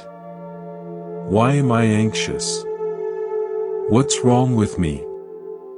Will this feeling ever go away? Each question tightens the grip. But when you observe anxiety without any of those thoughts, it's just energy. A tightness in the chest, a buzzing in the mind, a restlessness in the limbs. Seen clearly, it's not unbearable. It's just something happening. The more you practice this, the more you begin to trust that emotions don't need to be fixed. They just need to be seen. Without interference, without resistance.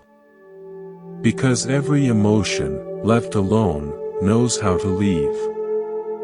This is especially important for those caught in chronic emotional patterns, those who live with cycles of overthinking, self-doubt, or emotional exhaustion. The mirror-like mind is not a quick fix, but it is long-term healing. It breaks the pattern not by suppressing it, but by no longer reacting to it. When the mind sees clearly, the cycle loses energy. Reaction fades. Awareness remains. It helps to remember that the mirror does not select what it reflects. It doesn't prefer one image over another. It doesn't chase beauty or avoid discomfort. It's passive in function but profound in impact. And your awareness can function the same way. When a painful memory arises, reflect it. When a joyful feeling comes, reflect it. Don't hold it. Don't push it. Just let it appear and disappear in its own time. Through this reflection, you begin to see the layers of experience.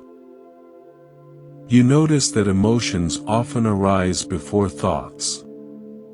You catch the tiny shifts in the body before the mind explains them. You see how one sensation becomes a label, which becomes a thought, which becomes a story, which becomes suffering. And in that seeing, you break the chain. This kind of attention is not passive. It's deeply engaged. But it's not grasping. It's not trying to control outcomes. It's fully alive in the present. And this presence reveals something surprising. Most of what passes through the mind has no substance. It rises, looks real, and fades, like reflections on water, like dreams after waking. With the mirror-like mind, even intense emotions become manageable. Fear becomes a sensation you can sit with. Grief becomes a wave you can observe. Excitement becomes energy that passes through without needing to be clung to. Nothing has to be avoided. Nothing has to be indulged. Everything is held in awareness and allowed to move. This doesn't make you passive in life. It makes you precise. You stop reacting from confusion and start responding from clarity. You speak from awareness, not defensiveness. You move from balance, not urgency. You become less pulled by what others say or do, because you're no longer trapped in your own inner commentary. Over time, the mirror-like mind becomes your default. Not just during meditation, but in daily life.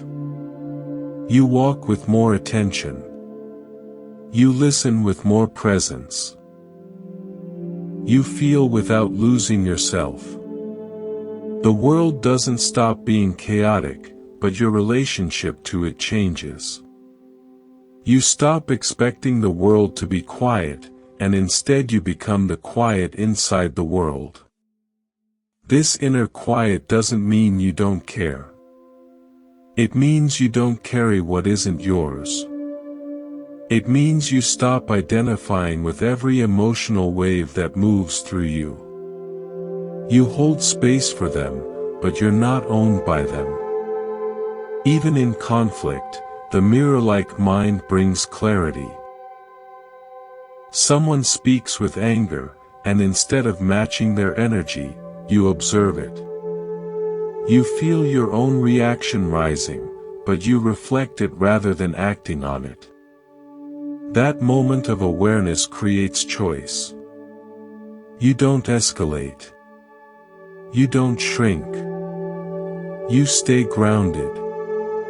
You respond with intention. This capacity also transforms your inner voice. You start noticing how often the mind criticizes, judges, or attacks. And instead of believing those thoughts, you reflect them. You see them for what they are. Just thoughts. Not facts. Not you. Just passing clouds in a wide sky. This takes the pressure off perfection. You no longer need to be free of emotion to feel peaceful. You just need to see clearly. To witness without clinging. To sit with what arises and know that you are the space, not the storm. Insight meditation teaches this slowly. It's not a technique you master overnight.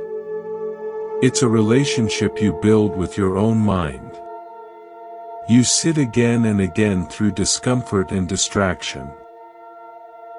You watch the patterns return, and you watch them fade. You stay steady. You keep reflecting. And then, gradually, you see the mind softening. The reactions slow. The judgments lose their sharpness. There's less to fix, less to explain, more to simply be with. This is the deep healing that the mirror-like mind offers. Not escape, not denial, but the kind of presence that heals without force. It's the opposite of emotional suppression. It's emotional allowance with wisdom. As the mirror-like mind grows, anxiety begins to dissolve at the root. Because anxiety feeds on resistance. It lives in the gap between what is and what the mind thinks should be. When you reflect what is without adding should, there's less tension, less fear, less urgency to make every emotion go away. You start to trust yourself. Not because you control everything, but because you've stopped being controlled by every passing feeling. You become reliable for yourself, for others. You become the mirror that reflects the chaos without becoming it. And that changes your life. Because now you're no longer living in reaction. You're living in response. And that response is rooted in stillness, not struggle. This is what it means to observe emotions without judgment. To turn the mind from a battleground into a mirror. To stop needing every feeling to behave and instead to let each one arise, stay for a while, and fade without leaving a scar. From this place, peace becomes natural. Not because nothing disturbs you, but because you stop disturbing yourself. And in that stillness, something beautiful is revealed. Every emotion is just a movement. Every thought is just a moment. But you, the awareness that sees, are steady, spacious, and free. The more time you spend reflecting emotions without judgment, the more you begin to see the patterns underneath them. You start to notice which feelings visit you often, which thoughts pull you in, and which reactions rise automatically before you even think. These aren't coincidences.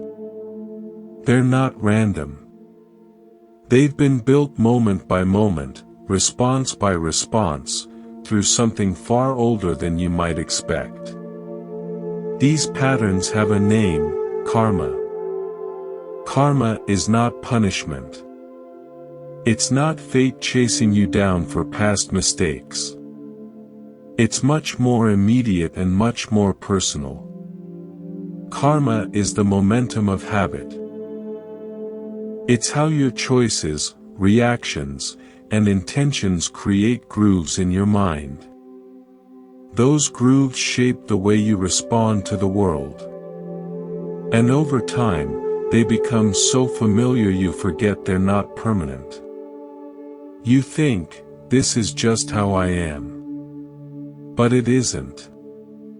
It's how you've been trained, by life, by conditioning, by repetition. Your emotional habits are karmic. The way you tighten when criticized, the way you avoid confrontation, the way you search for approval, all of that has been learned, practiced, reinforced.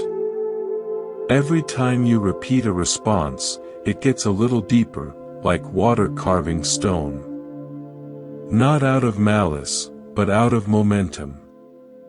The good news is that karma isn't fixed. It's fluid. It can be redirected. You're not locked into old grooves forever. You can see them. You can understand how they were formed. And most importantly, you can plant new ones. Karma is both the echo of the past and the soil of the future. To begin this work, you have to first slow down enough to notice what's automatic. Noticing is everything. When you react quickly, it's hard to see the pattern. But when you pause, even briefly, you give yourself a window to observe what's driving you. Maybe it's fear. Maybe it's an old belief. Maybe it's a survival mechanism that once helped you and now only limits you. Once you begin to see the same reactions happening in the same situations, you're seeing karma in motion. For example, if you always feel rejected when someone disagrees with you, that's a karmic groove. Somewhere in your past, disagreement was paired with pain, and that association has stayed. Now your mind treats every differing opinion as a personal wound. But that connection isn't natural. It was built. And anything built can be rebuilt. The process begins with curiosity, not blame. Don't judge yourself for your patterns. That just deepens them. Instead, become interested. Ask, where did this come from? What does it want to protect? What belief is underneath it? You'll often find that what looks like stubbornness or overreaction is really just a memory trying to protect you from something you once didn't understand. This kind of attention is already healing, because karma survives in the dark. It thrives on unconsciousness. When you shine awareness on a pattern, you stop feeding it automatically. It doesn't disappear immediately, but it begins to loosen. And that space is where new karma is planted. Planting new karma means forming new emotional habits consciously, consistently, and with compassion. It starts small. If your usual reaction is irritation, try pausing before you speak. That pause is a new groove. If you normally withdraw in discomfort, try staying present for one more breath. That moment is a karmic shift. If you tend to blame yourself when things go wrong, try replacing that thought with kindness, even silently. Even if you don't fully believe it yet, that effort leaves a mark. New grooves don't feel natural at first. They take effort. Your mind will want to return to the familiar. But each time you choose presence over panic, patience over reactivity, compassion over judgment, you're changing your inner landscape, not by force, but by repetition. The teaching is that karma is formed by intention. What you intend, what you aim for, shapes the energy of your action. Two people can do the same thing on the outside, but the intention behind it creates different karmic seeds. So when working with emotional habits, your intention matters more than perfection. You don't need to respond flawlessly. You need to respond with awareness, with sincerity.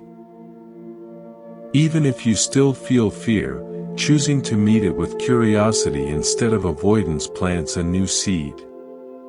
Even if your anger still rises, choosing not to act on it plants another. Even when old habits return, each conscious breath within them is a small transformation. This is not abstract theory. This is real, lived training. Each moment of awareness adds a new thread to your mental fabric. Over time, those threads weave into a different identity. Not because you tried to become someone else, but because you stopped feeding the version of yourself built from pain. Karma also includes how you treat others emotionally. If your tendency is to meet criticism with defensiveness, practice listening with space. If your habit is to control when you're anxious, practice releasing outcomes.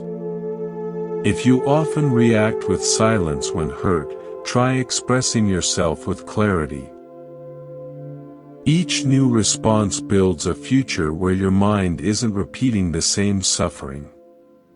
This includes how you speak to yourself.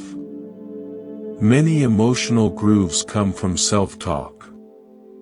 The inner critic, the anxious forecaster, the voice that tells you you're behind or not enough, all of these are karmic echoes. You didn't choose them once, but you choose them now by letting them run. That's not blame. It's power, because it means you can start choosing differently. One of the simplest but most transformative ways to shift karma is through loving kindness. When you consistently offer gentle phrases of goodwill, even silently, to yourself and others, you interrupt harshness. You create a new emotional tone in the mind. Not every voice has to be critical. Not every memory has to be heavy. You can build emotional habits rooted in care. These shifts are not loud. They're quiet. But they're lasting. They don't require dramatic life changes. They require one thing: consistency. Karma isn't changed in a single breakthrough. It's changed in 100 quiet moments when you choose differently, when you pause, when you reflect, when you forgive, when you let go. And forgiveness itself is a deep karmic reset. Not because it erases the past, but because it ends your participation in the cycle. When you forgive, you stop adding fuel to an old fire. You stop rehearsing the pain. You release the identity built on being wronged. That release is not weakness. It's freedom. And freedom creates new energy. The space where something different can grow. Karma also moves through generations. Emotional habits are often passed down. The way your parents responded to fear, to anger, to shame, it lives in you, not because of destiny, but because of exposure. And you have the chance to change the lineage. To respond differently. To become a new reference point for those around you. You do this not by teaching others how to be, but by embodying the difference. Your calm teaches without words. Your patience breaks patterns in real time. Your kindness, especially when it's hardest to give, becomes the seed of someone else's healing. Karma is not locked in. It's alive. Every moment is a meeting place between the past and the future. What you choose now reshapes what comes next. You are not your patterns. You are the one who can watch them, question them, and shift them.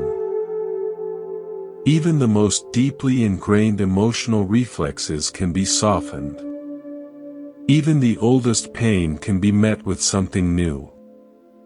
This is the real power of working with karma.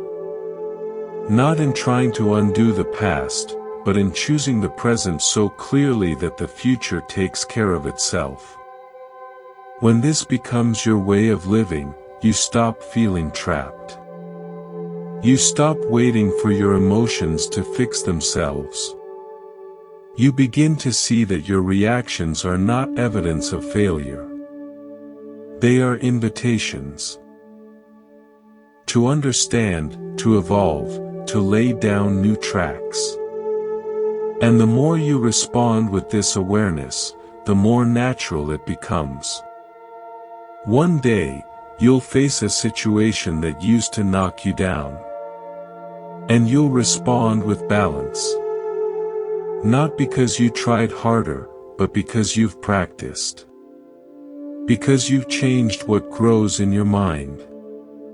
That's how karma works. Quietly, continuously. Through your attention, your choice, your intention. And with each breath, you're planting. With each pause, you're reshaping.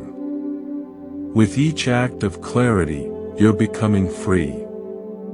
As you begin to shift your emotional patterns through awareness and intention, karma becomes something you're no longer bound to, but something you actively shape. You're not repeating reactions, you're planting new ones. Still, there's a deeper layer of emotional turbulence that doesn't come from personal experience alone. It's woven into the very structure of the human mind.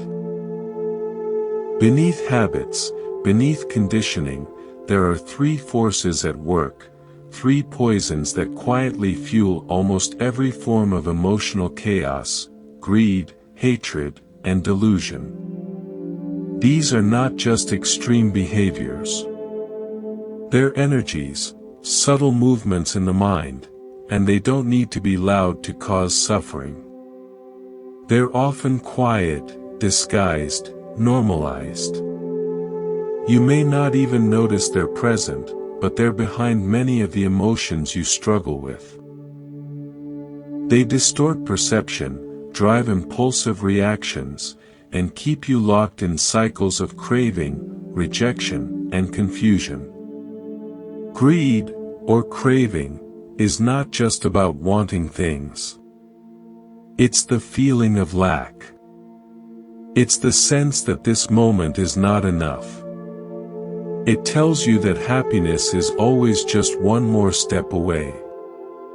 If you could just get that approval, that security, that outcome. It whispers that peace is waiting in the next version of life, never in the one you're living now. And because of this, greed pulls you out of the present. It keeps your attention on what's missing, even when so much is already here. Emotionally, greed shows up as restlessness. It makes you chase highs, cling to comfort, and fear the end of pleasure. It tells you that joy must be held on to tightly, and that discomfort must be avoided at all costs. In this way, greed creates anxiety. You're always trying to keep what can't be kept and avoid what can't be escaped. The deeper root is the mistaken belief that fulfillment comes from getting what you want, rather than understanding what you're chasing. The antidote to greed is generosity. Not just in the material sense, but generosity of spirit. It's the choice to let go, to give, to share, even when the mind says you don't have enough. When you give freely, your time, your attention, your care, you're training the mind to release the grip of craving. You're proving to yourself that peace doesn't come from more. It comes from enough. Generosity opens the heart. It softens the desperate edge of desire. It replaces scarcity with connection. Hatred, the second poison, is more obvious, but no less sneaky. It arises not only as rage or aggression, but also as aversion, judgment, impatience. It's the mind's reflex to push things away.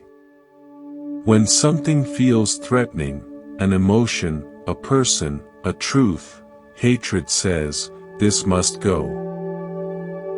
It divides the world into good and bad, right and wrong, safe and unsafe. And once that division is made, it creates conflict inside and out. Hatred fuels emotional pain because it resists reality. It says, "This shouldn't be here," and tries to fight what is. Whether it's grief, shame, fear, or failure, hatred adds a layer of rejection. You don't just feel the pain, you feel the pain of hating that you feel the pain. That second layer is often heavier than the first. The emotional signature of hatred is tension. It tightens the body, sharpens the thoughts, and narrows your view. You become reactive, defensive, closed. You lose the ability to see nuance. You stop hearing. You prepare for battle even when no one is fighting you. The mind driven by hatred sees enemies where there are none and fuels stories that create distance and harm. The antidote to hatred is patience. Not passive tolerance, but active spaciousness. Patience doesn't mean you approve of everything. It means you create room for everything to be seen clearly. When you meet anger with patience, you're refusing to react from blindness. You're giving the heat time to cool before you act. Patience doesn't suppress your response, it refines it. It gives wisdom a chance to speak before the emotion does. Practicing patience softens the sharp edges of hatred. It allows you to sit with discomfort without adding fire. It teaches you to delay the need to fix, to control, or to punish. And in that delay, clarity arrives. Often, the thing that looked like a threat is just a moment asking for presence. Hatred says, "This must end." Patience says, "Let's look again." Delusion, the third poison, is the most subtle and the most dangerous. It's the root of the other two. Delusion means not seeing clearly. It's not just ignorance of facts. It's confusion about the nature of reality. It's the belief that the self is fixed, that emotions are permanent, that thoughts are facts. Delusion makes you mistake the temporary for the lasting and the story for the truth. Emotionally, delusion shows up as overthinking, confusion, indecision. You lose touch with what's real because the mind is busy reacting to projections, assumptions, and fears. You create entire emotional reactions to things that haven't happened or aren't happening. Delusion builds false identities. It convinces you that your worth is tied to achievements, that your pain is proof of failure, that your feelings are who you are. This poison disconnects you from presence. It's why you miss the simplicity of what's actually here, because you're tangled in layers of thought about what could be or what should have been. You stop seeing people as they are. You see them through filters of memory, expectation, and fear. Delusion is the fog that keeps you from understanding your own mind. The antidote to delusion is wisdom.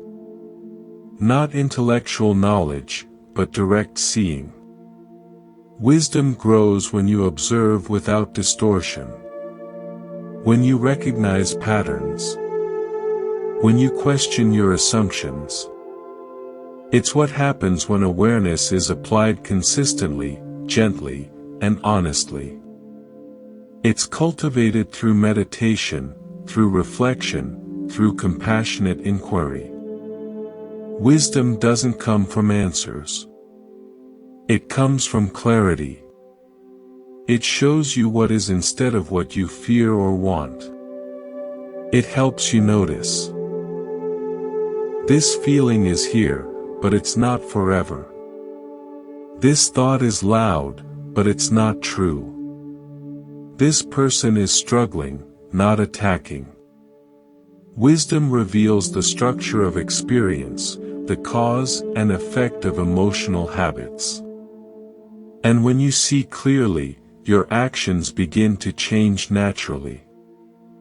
These three poisons are often layered. Greed can turn into hatred when you don't get what you crave.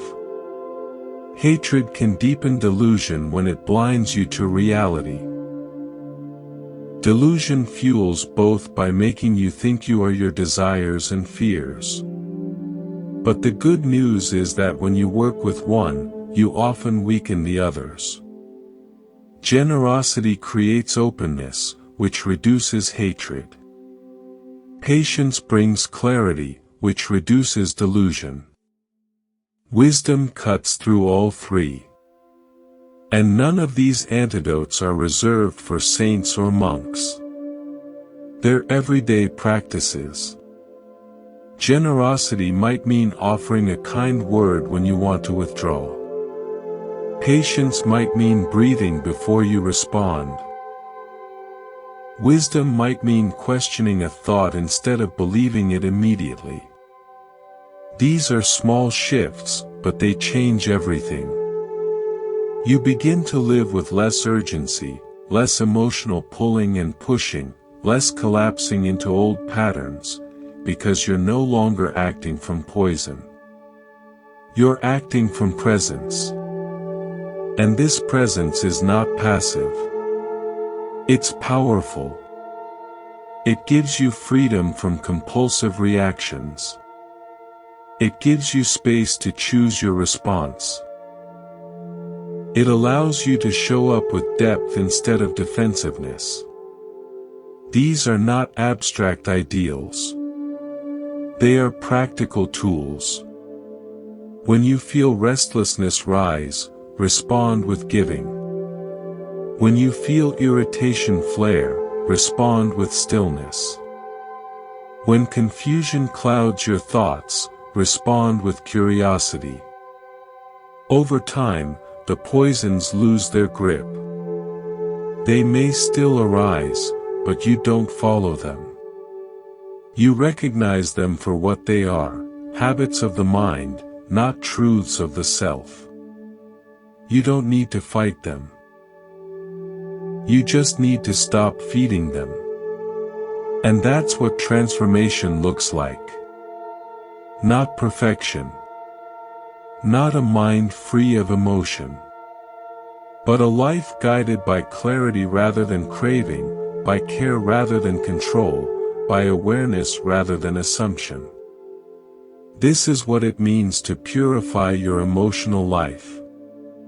Not by suppressing feelings, but by working with their roots. Not by pretending to be peaceful, but by understanding what disturbs the peace. And as you do, you build a different kind of inner world. One where generosity replaces greed.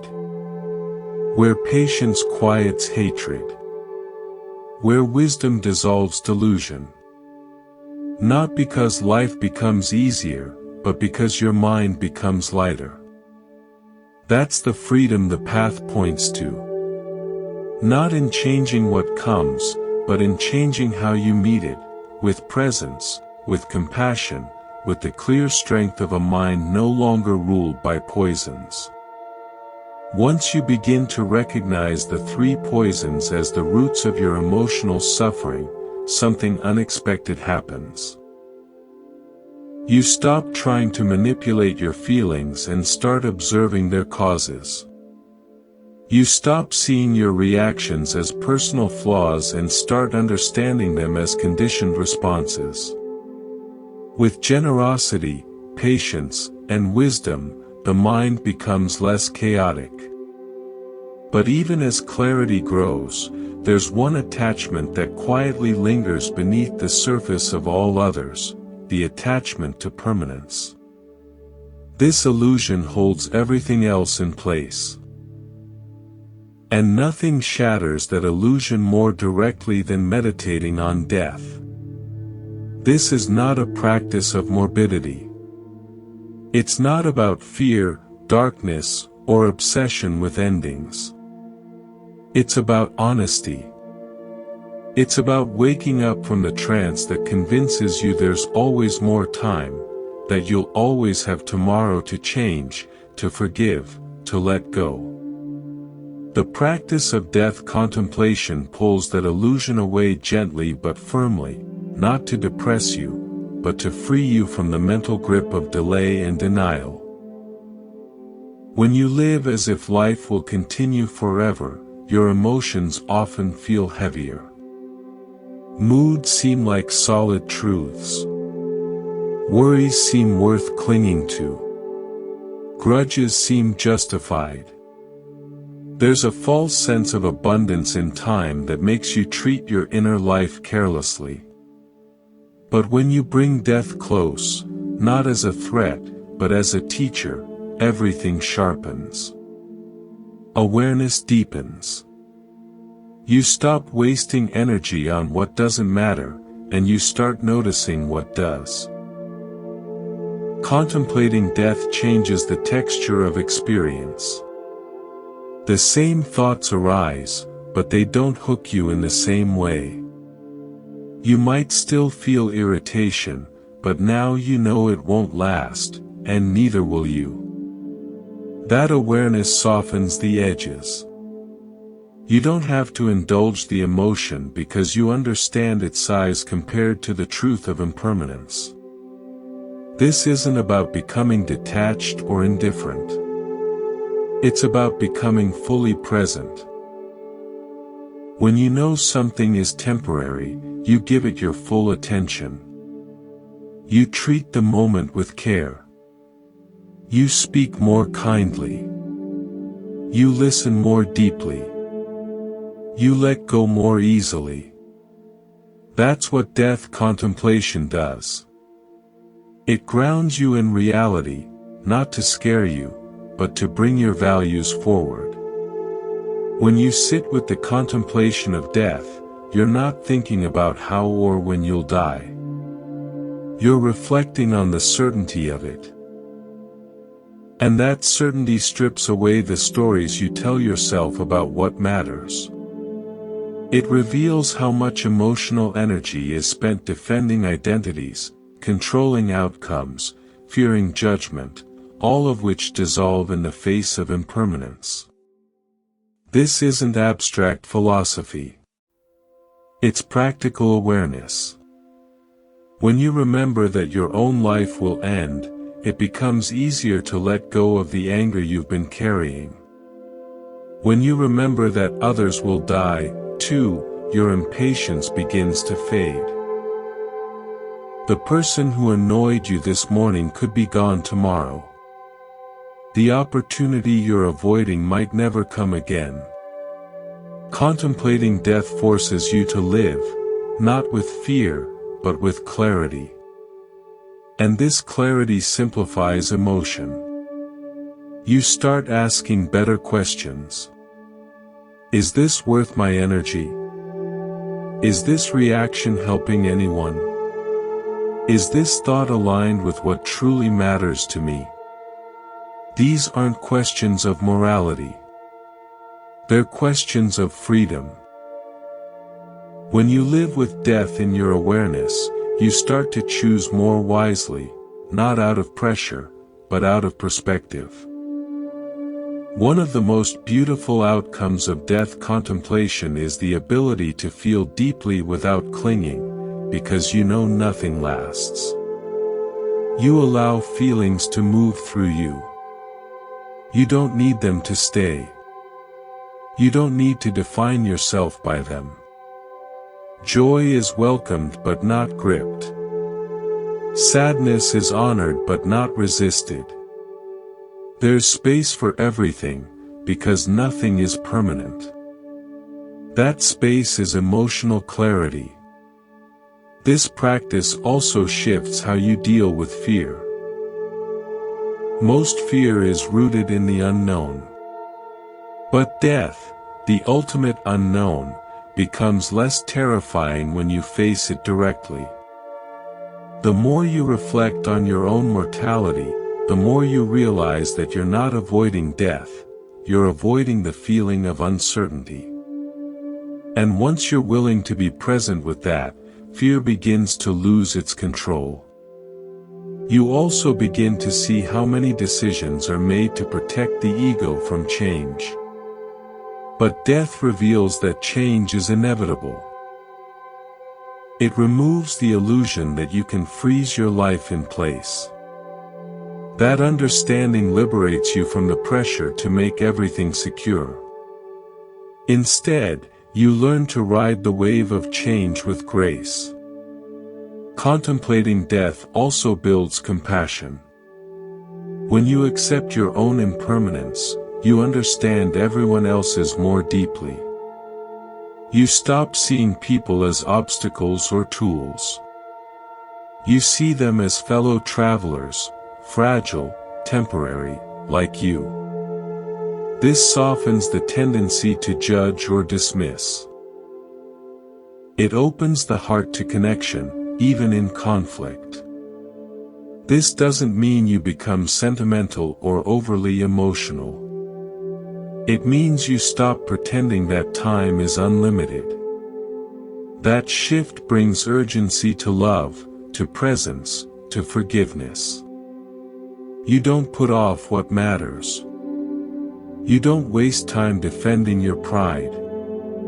You live with fewer regrets, because you're not waiting for the perfect moment to be honest, kind, or brave. There's also a surprising lightness in this practice. When you let go of the need for things to last, you stop carrying so much. You don't need to win every argument. You don't need to hold on to old pain. You don't need to finish every task or prove every point. You begin to rest in the truth that nothing is complete. And that's okay. You begin to trust impermanence not as a threat, but as the rhythm of life. Seasons change. Moods shift. Relationships evolve. Bodies age. Everything moves. Trying to make it stop only creates suffering.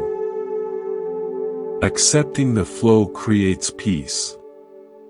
Death contemplation teaches you to meet each moment with fresh eyes, to greet the day not as another repetition, but as something that will never come again. You eat more slowly. You speak with more care. You listen not to respond, but to understand. These are not dramatic gestures. They're quiet acknowledgments of what's real. This practice also changes your relationship with your own mind. You start to see thoughts as temporary events, not permanent truths. Even your most painful thoughts lose some of their weight when you remember you won't be thinking them forever. The mental noise becomes less threatening. You stop needing to control it all. The practice doesn't ask you to dwell in fear. It invites you to live more fully. You don't need to rehearse your death. You need to remember that life is short enough to make every breath matter. That awareness changes how you work, how you rest, how you love. It brings everything into focus. Death contemplation is not a dark cloud. It's a clean sky. It clears out the fog of distraction and brings you back to what matters. It helps you hold grief without drowning, hold joy without gripping, hold failure without collapse. You become emotionally clear not by avoiding life, but by meeting it honestly. And this clarity becomes contagious. Others feel it in you. They sense your presence, your steadiness, your groundedness. You're no longer shaken by every change or consumed by every thought.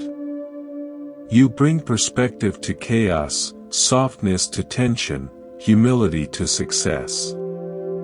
You're not pretending that life is endless. You're living with the freedom of someone who knows it's not. This awareness doesn't remove emotion. It transforms it, from noise into music, from chaos into depth. You stop trying to escape what's difficult and begin to embrace what's real. That embrace brings strength. Not the strength of control, but the strength of surrender. You surrender to change, to time, to the nature of things.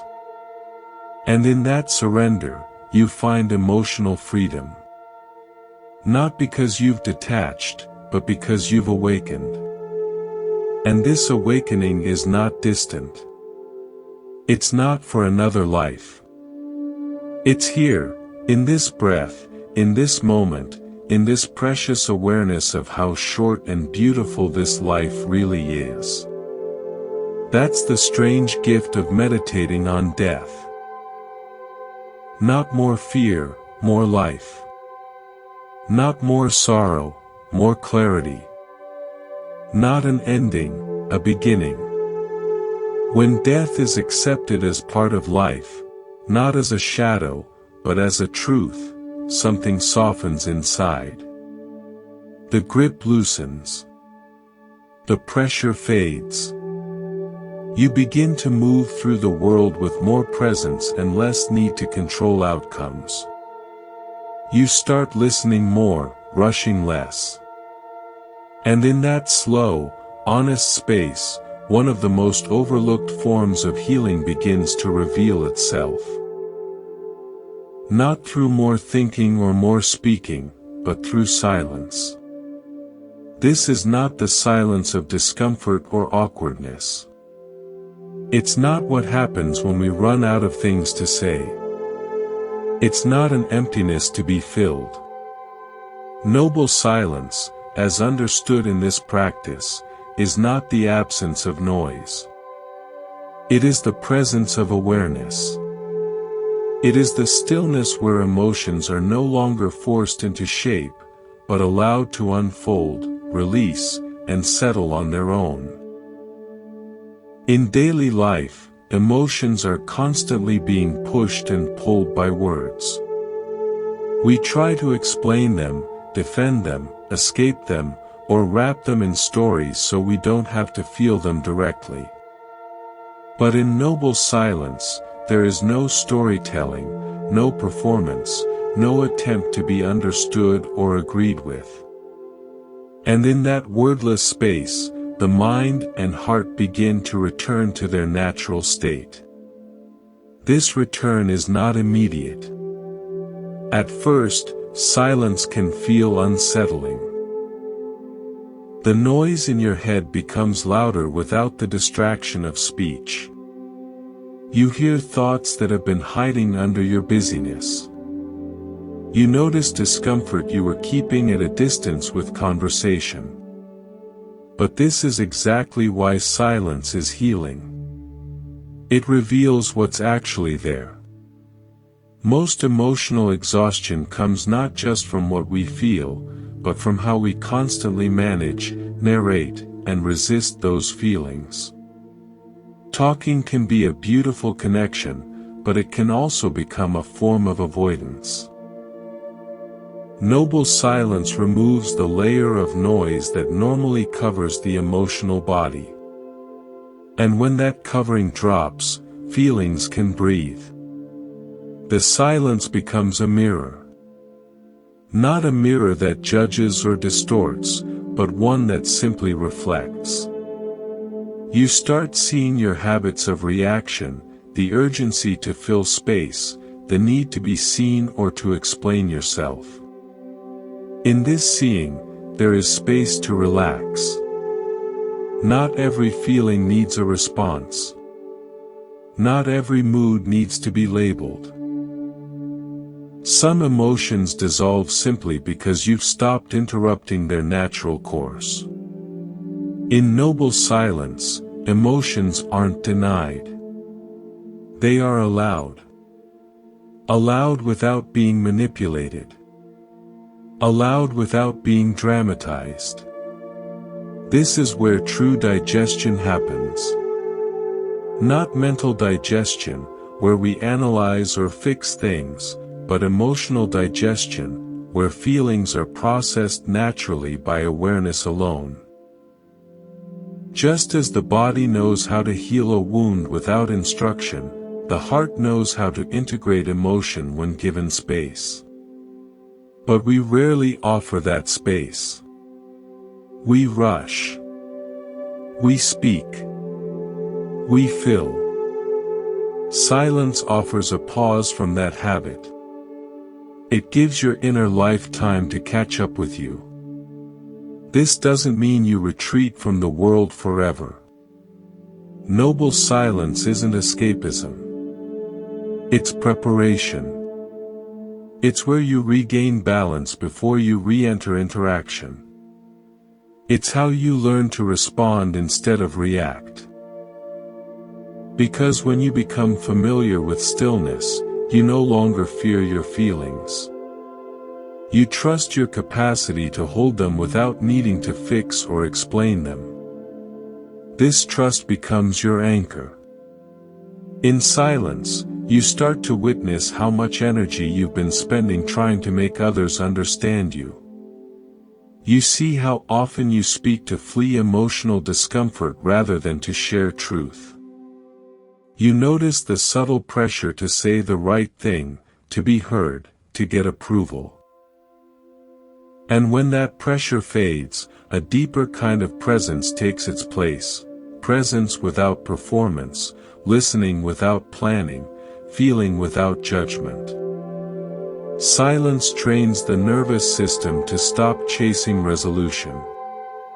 You stop needing every conversation to end in clarity. You stop needing every emotion to make sense. You learn to sit with contradiction, with mystery, with moments that have no answer yet. And in that sitting, peace arises. Not because the problem is solved, but because you're no longer feeding the conflict. This peace doesn't come from escaping life. It comes from being with life in a more honest way. You stop treating your inner world like a project to be completed and start relating to it like a garden that grows when it's given care. Silence is that care. It's the sun, the soil, the space that allows healing to occur on its own.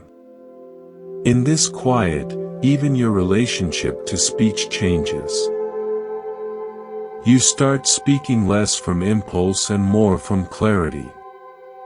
Words become intentional, not automatic. You no longer speak just to be right or to be noticed. You speak to connect, to share, to offer something that matters. Silence teaches you the value of words, not just in what you say, but in what you choose not to say. It also deepens your relationship with others. When two people can share space without needing to fill it, a different kind of intimacy appears. It's not based on mutual entertainment or constant agreement. It's based on presence. You're no longer trying to impress each other. You're simply there together, each witnessing your own experience and respecting the others. Noble silence also reveals that some emotions only exist because we keep feeding them with language. Resentment, for example, often survives through rehearsal, repeating the same story, re-energizing the same wound. But in silence, that story doesn't get told. The wound sits quietly. It feels heavy at first, but without constant retelling, it begins to soften. Not because it's forgotten, but because it's no longer being exaggerated by speech. This doesn't mean silence erases pain. It means silence allows pain to rest. And rest is the beginning of healing. Even joy deepens in silence. Because when you're not rushing to share or capture it, you can fully feel it. The moment becomes enough. You're not leaning toward the next thing. You're inside the experience without commentary. That direct experience is what makes life vivid. You stop watching your life like a narrator. You live it as presence. Silence also reduces emotional reactivity. You become less likely to say something you'll regret, less likely to lash out, more likely to pause, to wait, to understand what's really happening beneath the surface. Because now you're used to listening, not just to others, but to yourself. You know the difference between a thought that needs to be voiced and one that just needs to pass. This inner listening strengthens your emotional clarity. When something hurts, you can sit with it before assigning blame. When you feel overwhelmed, you can breathe before reacting. When you're confused, you can wait without rushing for an answer. This patience becomes a form of wisdom. And that wisdom begins to show you which emotions are real and which are reactions to noise. You realize that much of what you once thought were feelings were actually responses to stimulation, news, arguments, notifications, opinions. In silence, all of that falls away. What's left is what's actually yours. And often, what's yours is simpler, quieter, more tender. Silence gives birth to self-honesty, not through analysis, but through space. You begin to see yourself more clearly, not as an identity to protect, but as a field of changing experience. Thoughts come and go. Feelings rise and pass. And underneath all of it is awareness, steady, unshaken, at peace. This peace isn't dramatic. It's quiet. It doesn't shout. It doesn't need to be declared. It simply holds everything. In silence, you realize you don't need to fight your emotions. You don't need to explain them. You just need to let them be seen fully, without interference. And when that happens, the system recalibrates. You become more balanced. Not because you forced yourself to be calm, but because you gave your inner world a break from noise. You stopped interrupting your own healing. You trusted stillness, and that trust changed you. Noble silence is not something reserved for retreats or temples. It's available every day, in the pause before you speak, in the breath before you reply, in the decision to be present instead of performative. It's there in your morning coffee, your evening walk, your silent observation of a sunset. These moments are not empty. They're full of clarity. They're where your emotions get space to land, to move, to settle. And over time, silence becomes a friend, a guide, a home you return to when the world becomes too loud. Not to escape it, but to meet it from a place of grounded presence. This is the quiet power of noble silence. Not the absence of sound, but the presence of understanding. Not the suppression of emotion, but the space where emotion can breathe and be free. As noble silence begins to take root, you discover how much internal space is freed. When you're no longer tangled in reaction, you no longer feel pulled to answer every emotion or defend every thought. And with this stillness comes a question you may not have expected: What are you actually holding on to? What continues to weigh down your heart when you've already slowed down, quieted your mind, and stopped feeding unnecessary noise?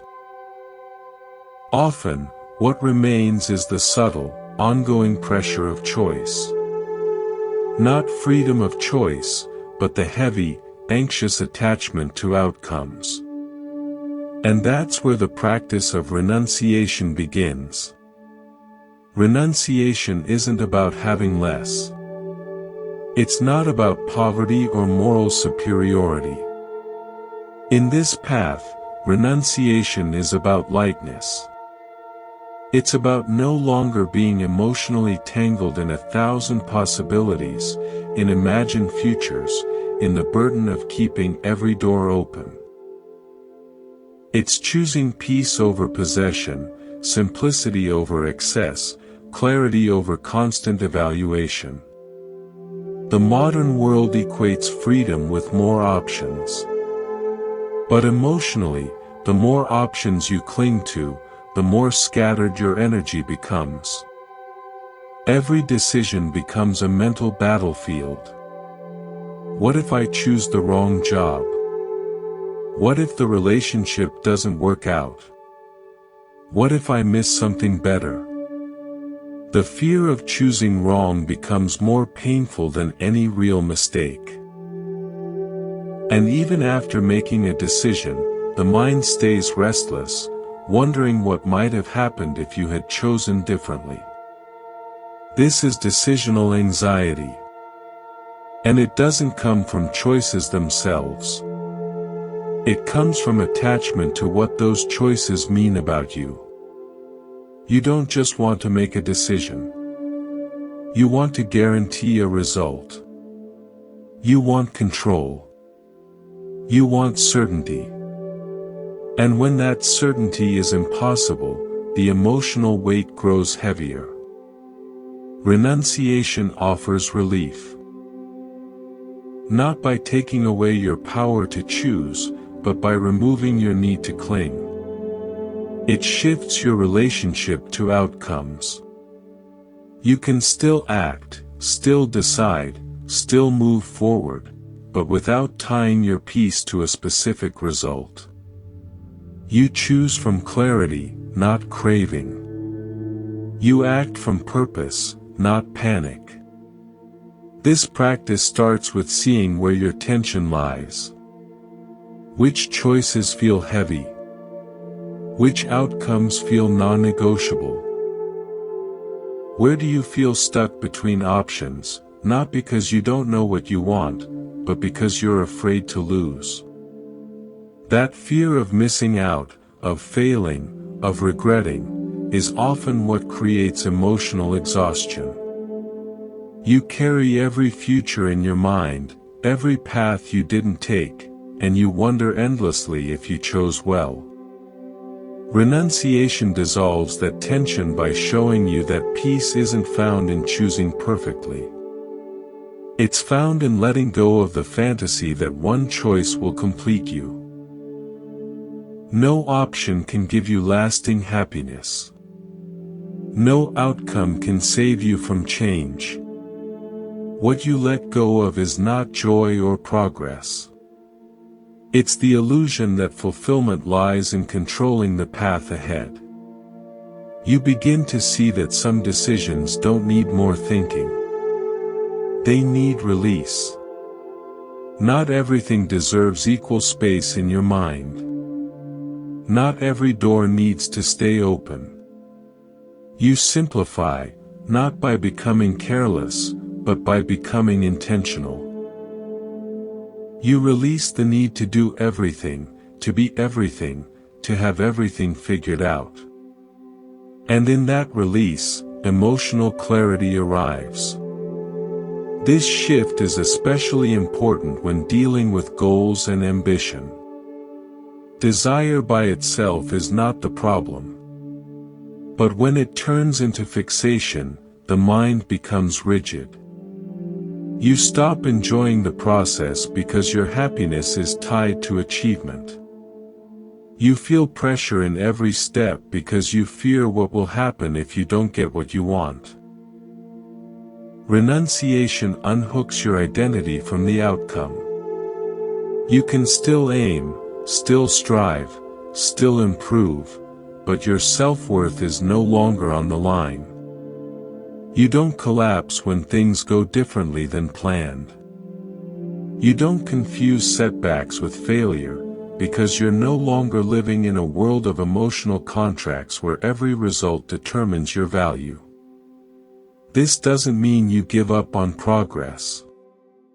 It means you give up on being emotionally enslaved by it. You keep working, but you work in peace. You keep loving, but you love without needing to possess. You keep choosing, but you choose with trust instead of tension. Renunciation also removes the hidden guilt that comes from always wanting more. When you live in constant desire, you rarely feel satisfied. Even after getting what you want, your mind immediately jumps to what's next. This leaves a trail of unfinished emotions, gratitude that never matures, joy that never settles, rest that never arrives. You're always reaching, never resting. But when you renounce the need to constantly have more, you rediscover contentment. Not the fake kind where you pretend to be satisfied, but the deep kind where your mind relaxes because it's no longer chasing. You appreciate without comparing. You enjoy without fearing loss. You stay present because you're not trading now for later. This kind of emotional clarity also affects your relationships. When you're attached to how others behave or respond, your peace depends on them. Every disagreement feels threatening. Every distance feels personal. You hold back out of fear. You push forward out of need. And the relationship becomes a negotiation for emotional survival. But with renunciation, love becomes lighter. You stop trying to manage someone else's experience. You give without agenda. You listen without needing agreement. You care without needing to control. This isn't detachment. It's honest connection. You're no longer demanding certainty from others. You're showing up fully without the emotional pressure to shape every outcome. Renunciation also heals indecision. When you're stuck between two paths, it's usually not because both are bad. It's because you're afraid of what you'll lose. The fear of missing out paralyzes the mind. But what if you released the need to keep all options open? What if you trusted that letting go of one thing allows space for something else? That's the wisdom of renunciation. It doesn't reduce your freedom, it reveals it. You're not free when you have every option. You're free when you're no longer afraid to choose. When you trust that peace doesn't live in the next option, but in how lightly you walk the one you're on. This practice is supported by mindfulness. When you're aware of the emotional noise around your choices, you start to see which attachments are causing suffering. You learn to pause before chasing the next thing. You learn to ask, is this craving or clarity? Is this fear or freedom? Am I choosing from peace or from pressure? These questions don't give you instant answers, but they give you insight. And insight brings stillness. Renunciation also teaches you how to stop arguing with reality. So much of emotional stress comes from fighting what is. You resist the situation. You protest the timing. You replay what could have been. But none of that changes anything. It only keeps you emotionally stuck. When you renounce resistance, you accept life on its own terms. That doesn't mean you give up. It means you stop wasting energy on battles you can't win. You save your strength for the things you can change. You stop leaking peace through constant emotional friction. And that peace becomes your guide. You make decisions not from desperation, but from steadiness. You let go not from weakness, but from wisdom. You simplify not because you're incapable, but because you're done pretending complexity makes you more valuable. This practice isn't easy at first. The mind wants to hold on. It wants to know. It wants guarantees. But over time, you learn to meet that discomfort with calm. You learn that most of the pain in letting go doesn't come from the loss.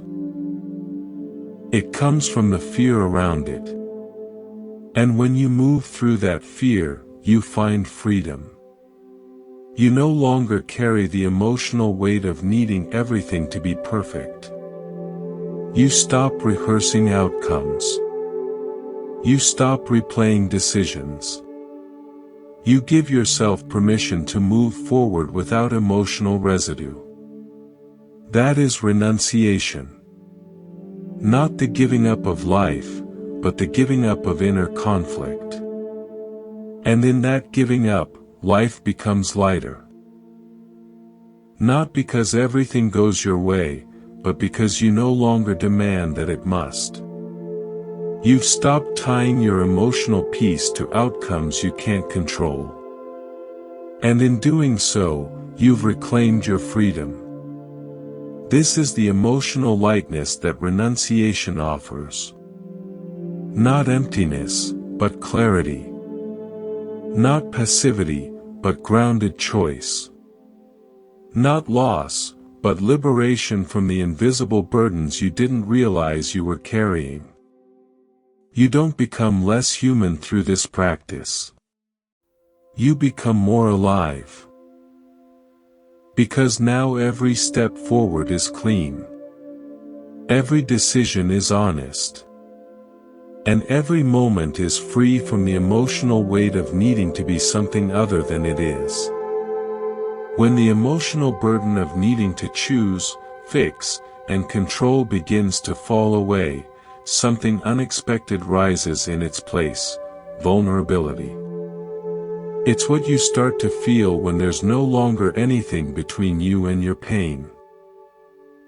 When you're not distracting yourself with decisions, explanations, or expectations, the rawness of your emotions starts to surface. And with it comes the natural impulse to protect yourself, to fix what hurts, to shut it down, to escape. But the path offers something completely different. It doesn't ask you to control your pain. It asks you to love it. This is where the path turns toward compassion. Not pity. Not forced forgiveness. Compassion is the courage to stay close to your own suffering and the wisdom to meet it not with fear or resistance, but with warmth. It's the part of you that holds space instead of fixing, that understands instead of judges, that softens instead of tightens. Most people grow up believing that pain must be managed, hidden, or solved. We create strategies. We form coping mechanisms. We learn to suppress, to toughen up, to perform strength instead of feeling deeply. But these strategies don't dissolve pain. They store it. They push it deeper. And that stored pain becomes tension, reactivity, and chronic emotional fatigue. Control doesn't heal trauma, it extends it. Compassion works differently. It moves in the opposite direction. It doesn't push pain away, it turns toward it. It says, "This hurts, and it's okay that it hurts." That permission is powerful, because much of your emotional suffering doesn't come from the original wound. It comes from the story that the wound shouldn't be there. From the belief that pain is a flaw.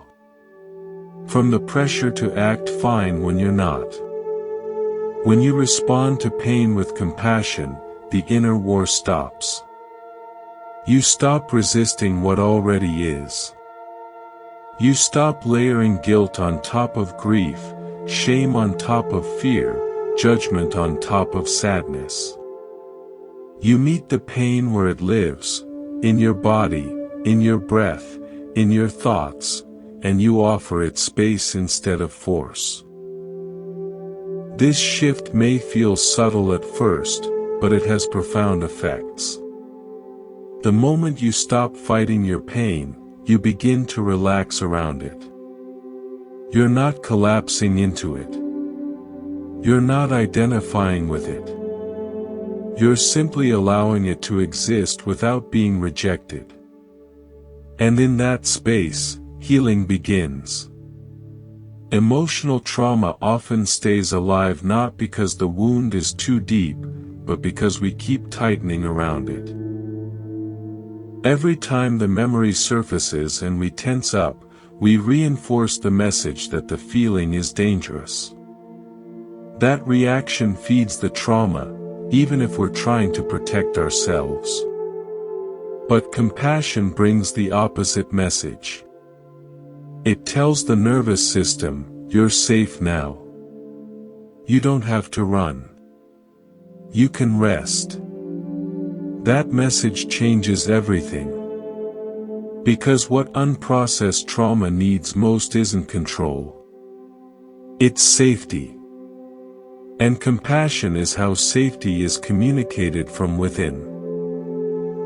You become the one who stays, the one who doesn't flinch, the one who welcomes the emotion without needing it to disappear. This kind of inner warmth rewires emotional reflexes. When you meet anxiety with understanding instead of fear, the panic softens. When you meet sadness with tenderness instead of judgment, the ache becomes manageable. When you meet anger with curiosity instead of shame, it becomes energy you can work with instead of a force that controls you. And this isn't about doing something extraordinary. Compassion is not performance. It doesn't need to be loud. It can begin as simply as placing your hand on your chest when something hurts, or saying to yourself, "This is hard, and I'm here with it." That's not weakness. That's power. It's choosing presence over avoidance, connection over rejection. In the teaching, compassion is not limited to others. It starts with the self. You can't give to others what you won't allow yourself. If you demand perfection from your own heart, you'll demand it from others, too. If you shame your own vulnerability, you'll struggle to hold anyone else's. But when you soften toward your own pain, you naturally begin to soften toward others. Your capacity for empathy grows not because you try harder, but because you've made room inside. This inner compassion becomes especially important during emotional flashbacks. When old wounds are triggered and your body responds as if the past is happening again, the instinct is often to shut down or act out. But compassion gives you a third option: to stay, to breathe, to offer your own presence as a form of support. You're no longer trying to erase the emotion.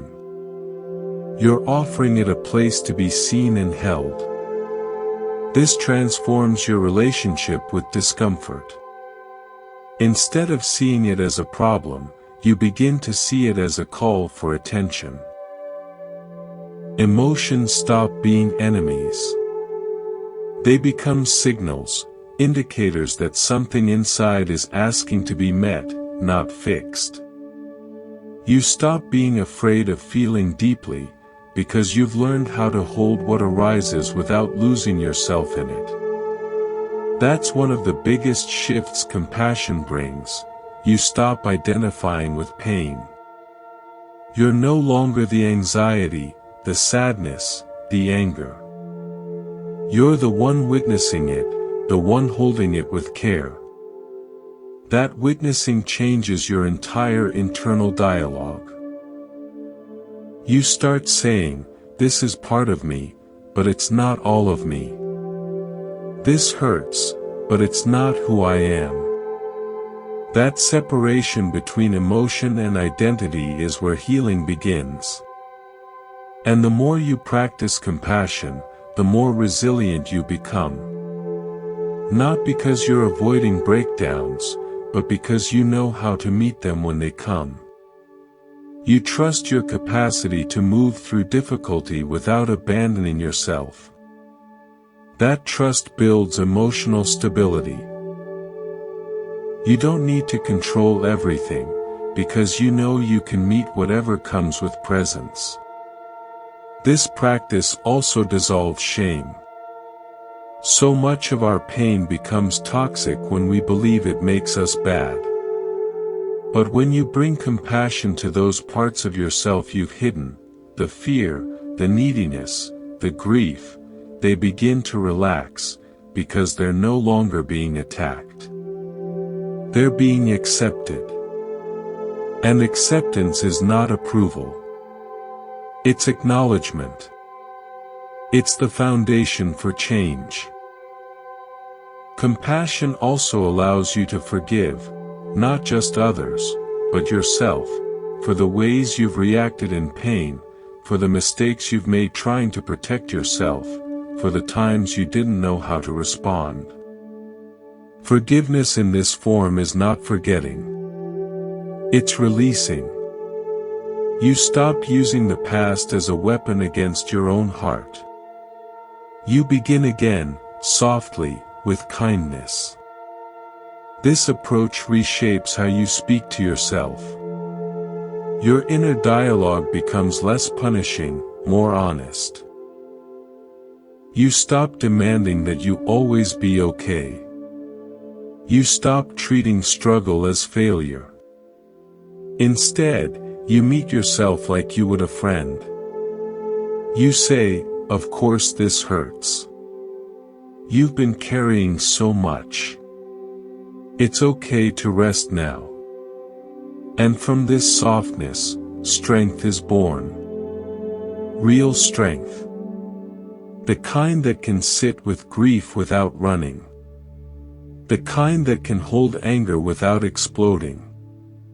The kind that can love without needing control. That strength is not forged through effort. It's uncovered through care. You also begin to see how compassion reveals truth. Because when you stop reacting defensively to your pain, you can actually hear what it's trying to say. Sadness might be pointing to something that matters. Anger might be defending a boundary. Fear might be asking for caution, not paralysis. Compassion listens. It doesn't silence emotion. It helps you understand it. In this understanding, you become emotionally wise. You know when to speak and when to stay silent, when to hold space and when to act, when to say no and when to say yes. These decisions don't come from fear or pressure. They come from clarity. And clarity grows in compassion's presence. This is how trauma heals, not all at once, but through repeated acts of self-kindness, through staying with yourself in hard moments, through choosing warmth over control, through giving your pain permission to exist without defining you. Over time, this changes your nervous system. It changes your relationships. It changes your life. You're no longer living to avoid pain. You're living from a place where pain no longer frightens you. Where your emotions are not problems to be managed, but waves to be witnessed. Where your heart becomes a refuge, not a battleground. This is the power of compassion. Not in its ability to fix what happened, but in its ability to make peace with what's here. And in that peace, transformation becomes not only possible, but natural. Because when pain is met with love, it no longer needs to scream. It no longer needs to hide. It softens, settles, and slowly dissolves. Not because you forced it, because you stayed. When compassion becomes your natural response to pain, you stop living in fear of your inner world. The need to control fades, and the ability to stay present grows stronger. But even with this warmth toward your emotions, one question remains: how do you catch a reaction before it hijacks your entire state of mind?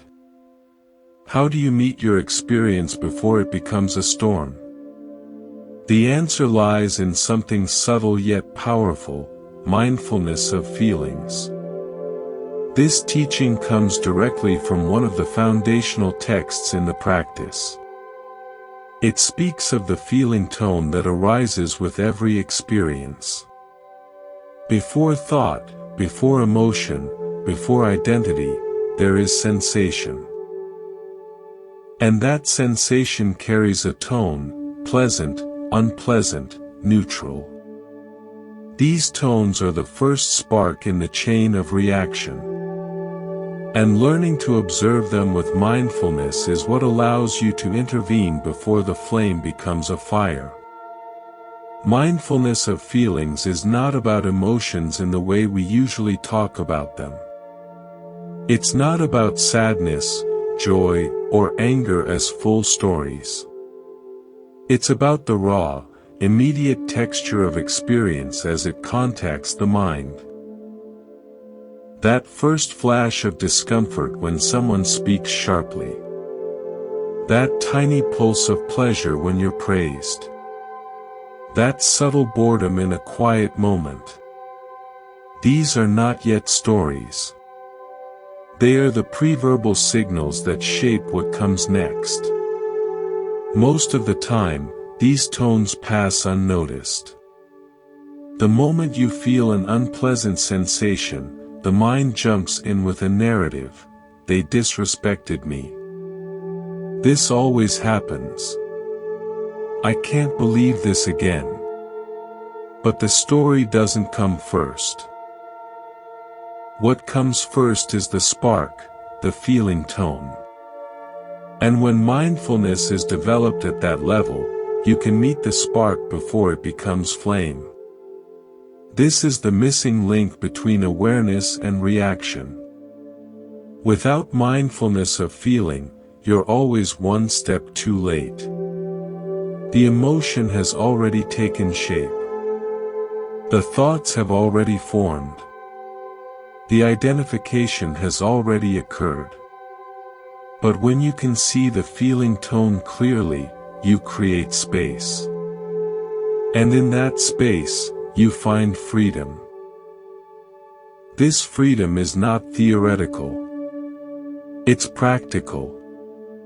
You begin to notice, this is unpleasant. That simple recognition creates a pause. And in that pause, you don't have to react. You don't have to push it away. You don't have to feed it. You just stay with the raw experience. You feel it as sensation, tightness, warmth, pressure, numbness. The body becomes your field of insight, not a battlefield. When this mindfulness is strong, you stop confusing discomfort with danger. You stop confusing pleasure with obligation. You stop letting neutral sensations become unconscious boredom. Each feeling tone becomes an opportunity to stay, to breathe, to observe. This level of attention reveals how much of your suffering is not from what happens, but from what you do with that first spark. The unpleasant tone becomes irritation, then anger, then a fight. The pleasant tone becomes desire, then craving, then attachment. The neutral tone becomes dullness, then disconnection, then apathy. But none of these outcomes are automatic. They are trained responses. And with mindfulness, you can retrain them. You can learn to rest in the feeling without turning it into something else. You can say, "This is pleasant," without needing to keep it. This is unpleasant, without needing to avoid it. This is neutral, without drifting into distraction. This is balance at its root level. Not emotional numbness, but clarity of contact. And this clarity has a ripple effect. When you don't react to the feeling tone, you prevent the cascade of thoughts that usually follow. You stop building stories. You stop assigning blame. You stop fueling identities. You experience without possession. You allow without resistance. This changes how you relate to your own mind. You begin to see feelings not as truths, but as signals. They don't need to be obeyed. They need to be understood. You can say, "This is what it feels like to be triggered," without becoming the trigger. This is what it feels like to be praised, without chasing validation. You observe the rise and fall without clinging to the content. The practice starts small. In daily life, when something stirs you, a sound, a comment, a look, pause before your thoughts take over. Feel the tone. Is it pleasant? Is it unpleasant? Is it neutral? Label it softly. Stay there. Don't rush to make meaning. Don't rush to fix or change it. Just rest with the raw data of your experience. This may sound simple, but it's deeply transformative, because what you're doing is breaking the chain of mental proliferation, the process that turns a moment into a maze. You stop adding layers. You stop escalating the feeling. You return to simplicity, sensation, contact, breath. Over time, you become less afraid of feeling, because you're no longer overwhelmed by what feelings become. You meet them early. You hold them gently. You watch them change. This is not suppression. It's skill. It's training the mind to stay close to reality instead of running off into reaction. This skill is especially useful in conflict. When someone says something that lands hard, your first impulse is often to react. But with mindfulness of feeling, you notice the unpleasant tone. You feel the sharpness, the contraction, the heat. And instead of defending or attacking, you breathe. You let the feeling unfold without adding blame. That pause can save relationships. It can prevent regret. It can turn a fight into a moment of understanding. This practice also helps with emotional cravings. When a pleasant feeling arises, the mind often wants to hold on to it, to repeat it, to possess it. But craving leads to attachment, and attachment leads to suffering. Mindfulness interrupts this chain. You feel the pleasure. You enjoy it, but you don't need it to stay. You don't make it your identity. You let it pass. Neutral feelings are often the hardest, because they don't grab your attention. They invite boredom or mindlessness. But when you stay mindful of them, you begin to see their value. You notice how peace often hides in neutrality, how the space between highs and lows is where stability lives. You stop chasing stimulation. You start appreciating stillness. This appreciation becomes the ground for deeper presence. You're no longer riding waves of reaction. You're standing in the ocean, grounded, watching, feeling, breathing. And this steadiness becomes your new baseline, not a fixed emotion, but a balanced awareness. A state where feelings are welcome but not worshipped. Mindfulness of feeling also reveals the universal nature of experience. You start to see how all beings are moved by the same tones, pleasant, unpleasant, neutral. That insight builds compassion. You recognize that everyone is reacting to their own feeling tones, often unconsciously. You don't take it personally. You don't judge as quickly. You understand. And that understanding changes how you speak, how you listen, how you respond. You bring more patience, more presence, more care, because you're not lost in your own reactivity. You're aware of the feeling, and you're choosing your next move with intention. This practice becomes a shield, not from pain, but from unnecessary suffering. It protects your peace by giving you space. The space to feel without flinching. To experience without escaping. To be here, in your body, in this moment, with this exact tone, and nothing added. And as that skill deepens, your mind becomes quieter. Not because feelings stop, but because you've stopped turning them into noise. You've stopped fearing them. You've stopped needing to make them anything other than what they are. This is how mindfulness saves you from spiraling. Not through force, but through presence. Through attention. Through the simple act of staying with your feeling before it becomes your identity.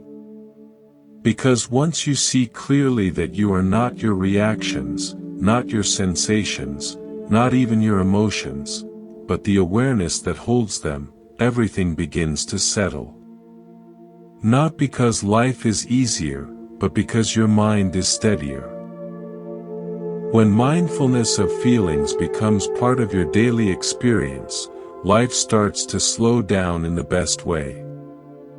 You stop being pulled by every emotional tone, every mental impulse. You witness the space between sensation and story.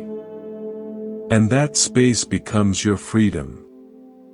But even with this level of awareness, the emotional landscape can still carry subtle noise, residue from years of reacting, clinging, fearing, striving. This noise may be quiet, but it's persistent. And if you want to go deeper into emotional purification, the path leads further inward. This is where the states of absorption begin to unfold. The states of absorption are not some mystical escape reserved for monks or spiritual elites. They are deeply human experiences. In meditation, they are states of refined concentration, each one more subtle and still than the last. But their true value lies not just in their tranquility, but in what they reveal and release about the emotional patterns that usually hide below the surface. These aren't just pleasant states to get lost in. They are a mirror and a cleansing fire. Entering the first absorption requires only one thing: sustained attention on a single object, usually the breath, and the willingness to stay with it without distraction. This effort burns off the surface-level distractions of the mind. Your usual stories, complaints, worries, they don't vanish, but they lose their grip. There's too much steadiness. Now you're beginning to settle. And with that settling, something opens. You start to taste what it means to exist without inner conflict. The first absorption is marked by two qualities: applied thought and sustained thought. This means the mind continues to place itself on the object and remain there. Emotionally, this feels like training a wild animal to rest. Not by force, but by consistency. You begin to feel the emotional noise quiet, not because you solved it, but because your attention is no longer feeding it. The endless thinking, the reactivity, it pauses. As the mind deepens into this state, joy arises, not from anything happening in the outside world, but from the very act of being still. This joy is clean.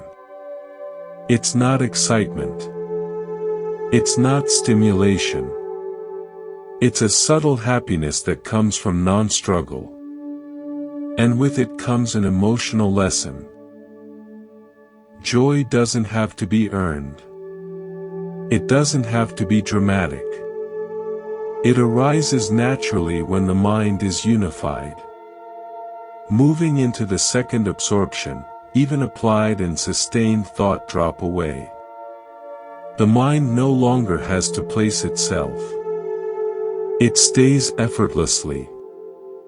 The joy remains, but now it deepens into a more refined sense of pleasure. Emotionally, this is where clinging begins to burn away, because the joy is so full, there's nothing to chase, nothing to fear. You experience the radical truth that nothing external is needed for emotional peace. All tension around wanting begins to loosen. This loosening isn't just about desire. It touches fear, too. Fear often hides beneath craving: fear of loss, fear of not being enough, fear of impermanence.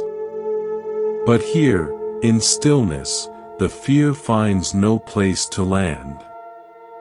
You're not holding anything, so there's nothing to lose. The emotional system starts to rewire itself. It learns what peace without condition feels like. In the third absorption, even joy begins to fade. Not because it's rejected, but because it's no longer needed. What remains is contentment, a deep, quiet happiness that has no movement in it. This is where emotional balance stabilizes. The highs and lows flatten into equanimity. You stop swinging between excitement and disappointment. You rest in what is. And this resting is powerful. It shows you what the nervous system is like when it's not reacting to anything. You see how unnecessary most of your emotional habits were: the tension, the planning, the proving. They were all compensating for a peace that was already available. You're learning, not intellectually but viscerally, that presence is enough. As the mind continues into the fourth absorption, even the contentment becomes so subtle that it, too, dissolves. What's left is purity of mindfulness and equanimity. No joy, no sadness, just clarity, just balance. Emotionally, this is profound. It's not emptiness in a cold way. It's openness. There's no resistance, no pulling or pushing. Every emotion that might arise is seen instantly, but none of it sticks. It all passes like clouds across a sky that never changes. This level of clarity is deeply healing, because you begin to see exactly how emotion arises, peaks, and fades. You see the moment clinging starts, and you don't follow it. You feel the edge of frustration, and you don't tense around it. You experience the first note of fear, but you don't build a story. The emotional noise that once felt like your baseline now seems foreign, optional. You're no longer reacting. You're resting. And the purification that happens here isn't dramatic. It's quiet, but it's deep. You're not fixing your emotions. You're seeing through them. You're watching them arise without needing to be them. That separation changes everything. It dissolves emotional identity. You stop being an angry person or a fearful person or an anxious person. You just become someone who experiences what comes and lets it go. The states of absorption teach the body and mind to trust stillness, not as a performance, but as a way of being. And from this stillness, when you return to ordinary consciousness, something fundamental has shifted. You may still feel frustration, but it doesn't possess you.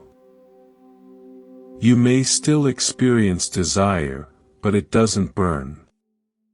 You have felt the depth of peace, and now you know what's real. This knowing changes how you live. You move more slowly, not because you're lazy, but because you're not rushing to escape your own mind. You speak more carefully, not because you're afraid, but because you've seen the power of silence. You become more available to others, not by effort, but because you're no longer entangled in your own emotional static. You begin to feel what freedom truly means. Not in a grand spiritual way, but in the moment-to-moment clarity of not reacting, of being able to feel without falling, to care without clinging, to act without attachment. That's the emotional purification the states of absorption offer. Not escape, but insight. Not numbness, but refinement. And this refinement is not fragile. It doesn't depend on the perfect environment. It's not only available on a cushion. It can be carried into your work, your relationships, your struggles. Because once the mind has experienced that depth of stillness, it remembers. Even in chaos, it remembers how to return. The emotional resilience that comes from these states isn't loud. It's quiet strength. The kind that doesn't react to every spark. The kind that knows the difference between what needs attention and what needs to pass. The kind that feels everything but isn't destroyed by anything. This is how the states of absorption purify emotional noise. They don't push anything away. They invite you deeper, layer by layer, until what's left is just presence, clear, balanced, free. Not because life has changed, but because you have. When emotional noise dissolves through deep stillness and the inner world becomes steady and clear, something surprising often begins to surface. It's not loud, not dramatic. Just a subtle sense that some feelings don't belong to your current experience. A fear with no clear origin. A sadness that doesn't match your life. A persistent emotional pattern that seems older than your memories. This isn't superstition or fantasy. The teachings offer an explanation rooted in the continuity of consciousness, the idea of rebirth and the karmic echoes that flow between lives. In this understanding, rebirth is not the movement of a soul from one body to another. It's the continuity of mind, a stream, not a solid object. Each life is a moment in that stream, shaped by intentions, actions, and impressions. When death occurs, the body ends, but the momentum of mind continues. What passes on are not memories as we know them, but tendencies, imprints, energies, emotional seeds that didn't fully bloom, now waiting for their conditions to ripen. Whether one takes rebirth as literal or symbolic, its emotional meaning holds weight. The idea that certain emotional patterns can echo across time, beyond just one body or lifetime, brings both a challenge and a liberation. The challenge is this: you might be carrying something you didn't start.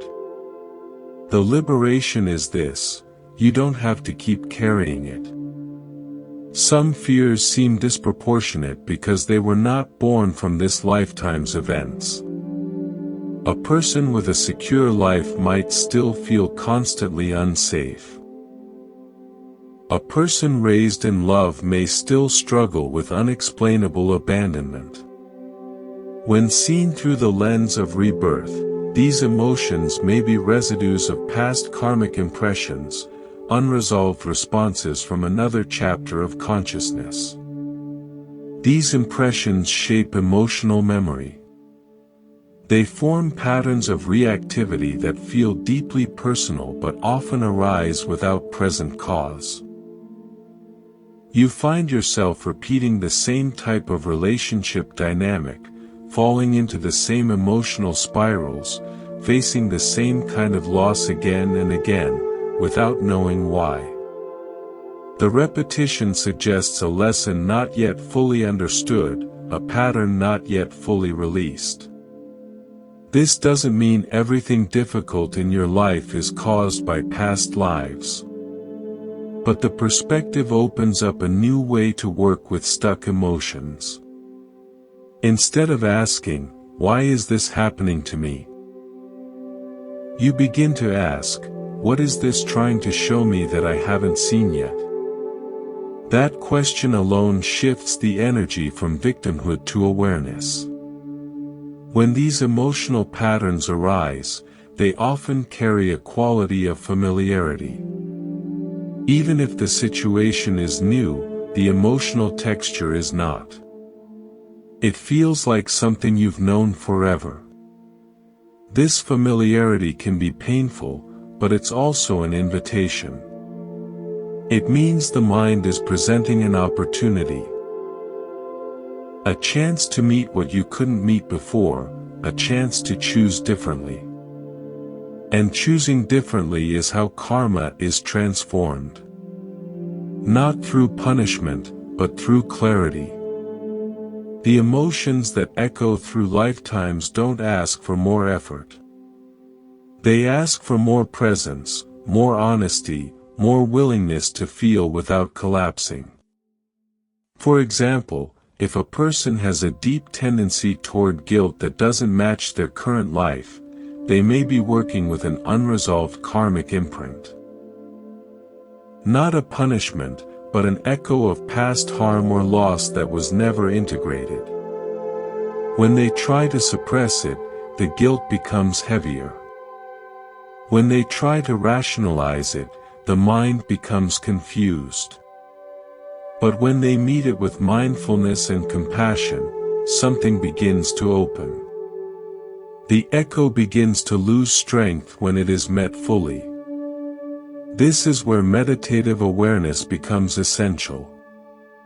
In deep practice, memories may not arise as images or stories, but as sensations. Tightness, sadness, resistance, longing. The body holds what the mind forgets. Sitting with these sensations without needing to explain them allows them to unfold. And in that unfolding, the buried imprint begins to dissolve. This process isn't about uncovering dramatic past life stories. It's about freeing yourself from emotional loops that keep repeating. You don't need to remember your past lives to heal their impact.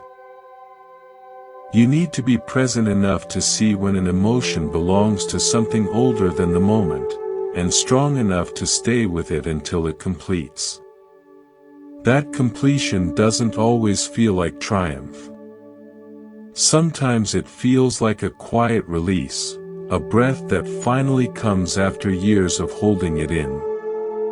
A realization that you no longer need to prove, protect, or perform the identity that was shaped around that emotion. The pattern fades not because it was defeated, but because it was no longer needed. This teaching also brings a deep sense of forgiveness, not just for others, but for yourself.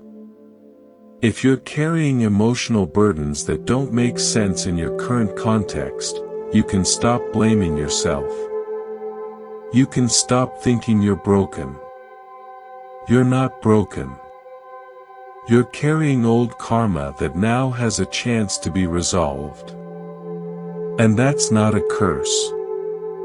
It's a gift, because not everyone gets the awareness or tools to do this kind of work. Working with rebirth in this way also builds patience. Emotional healing is no longer seen as something that must be completed in a single moment, relationship, or even a single life. You stop rushing your process. You stop comparing your pace to others. You understand that your journey is part of a much larger flow, one that includes unseen histories and future potential. This patience becomes a form of peace, a trust in timing, a respect for the depth of your own path. There's also a deep humility in recognizing that we've likely been many things: victim, perpetrator, healer, destroyer. And the emotions we carry now may be residues of all those roles. This humility softens judgment. It opens the heart. It dissolves the illusion of being separate from others. If you've lived many lives, so have they. If you've carried pain, so have they. If you're trying to learn through emotion, so are they. From this view, forgiveness becomes more natural. Not because harm doesn't matter, but because you see the larger tapestry. You see how karma connects lives, how pain passes through generations, how healing for one becomes healing for many. When you work with your emotional karma, you're not just freeing yourself. You're breaking patterns that ripple outward. This also transforms how you view fear, especially the kind that lingers in the background of your life: fear of abandonment, of rejection, of loss, of emptiness. These fears might not match your story, but they match your karmic energy. And when you meet them directly, not as problems, but as echoes, you begin to soften them. They stop ruling your choices. They stop hiding behind distractions. And as fear softens, the natural clarity of your mind begins to return. The emotional weight that felt permanent begins to lift. You don't need to be free of karma to feel peace. You need to stop identifying with the emotional residue it leaves behind. You can say, this fear may not have started here, but it ends here. That choice, made again and again, becomes a liberation. The idea of rebirth also expands compassion beyond time. You begin to care not just for this version of yourself, but for the whole arc of your being. You tend to your current emotions as if you are also tending to the parts of you that didn't know how. You hold space not just for this life's wounds, but for the ancient grief, the forgotten shame, the hidden strength. And that care becomes your practice. Every time you meet a recurring emotional pattern with patience instead of resistance, you are ending a cycle. Every time you bring loving awareness to pain that feels older than your current self, you are freeing not just your heart, but the consciousness that has been waiting for your presence. Whether or not you believe in literal rebirth is not the point. The emotional truth is the same: some wounds are old. Some reactions are inherited. Some fears do not come from here. But they can end here, with you, with your awareness, with your willingness to stay, to see, and to let go. This is how emotional memory is purified. Not through control, but through understanding. Not through erasing the past, but through releasing the need to carry it into every present moment. And in that release, something ancient and silent finally rests. Not because it was solved, but because it was seen fully, lovingly, and completely. In the heart of the Marrakesh Medina, there was a potter named Amir. For decades, he crafted beautiful tagines and bowls, his hands moving with a rhythm known only to the clay and the wheel. One year, a drought came. The river that supplied his clay dried to a trickle. For months, he couldn't work. The first arrow was the drought. The loss of his material, his livelihood. The pain was real. But the second arrow was what he shot himself with every dawn: my life's work is over. I am nothing without my craft. This is a punishment. He became bitter, yelling at the dry sky, resentful of other artisans who used different materials. One afternoon, his young granddaughter, Layla, brought him a lump of dried, cracked mud from what was left of the riverbed. "Grandfather," she said, "it's not like your clay, but look." She had shaped the brittle mud into a small, lopsided bird. It was fragile, ugly by his standards, but her eyes shone. In that moment, Amir saw his second arrow. He saw how his story of, "I am a potter," had become a prison when the conditions changed. The next day, he didn't go to his empty workshop.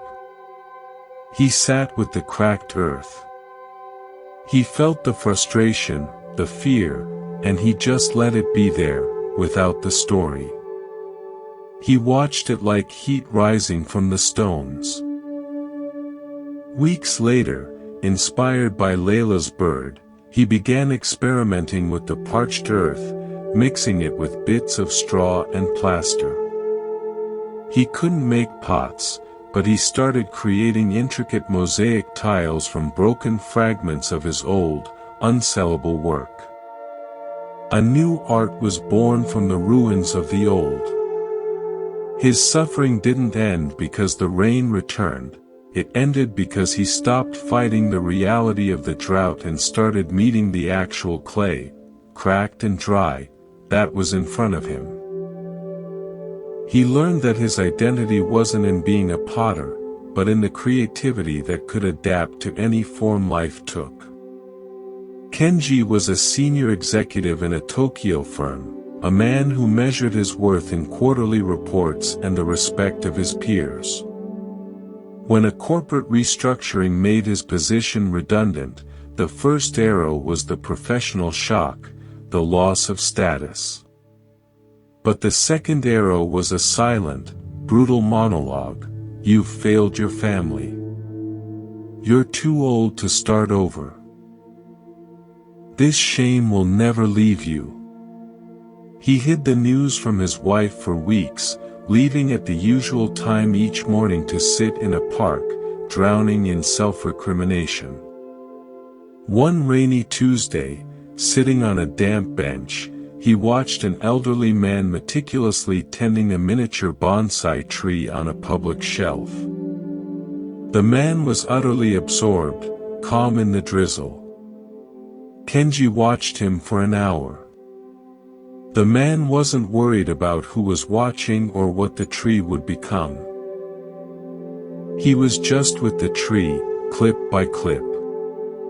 Kenji felt a pang of recognition, not of horticulture, but of presence. He saw his own mind, frantic, future-tripping, lost in a story of collapse. That evening, he told his wife. The truth was hard, but the story he'd been telling was harder. He began to practice simply sitting with the feelings of fear and shame as sensations, not verdicts. He felt the hollow ache in his stomach without calling it failure.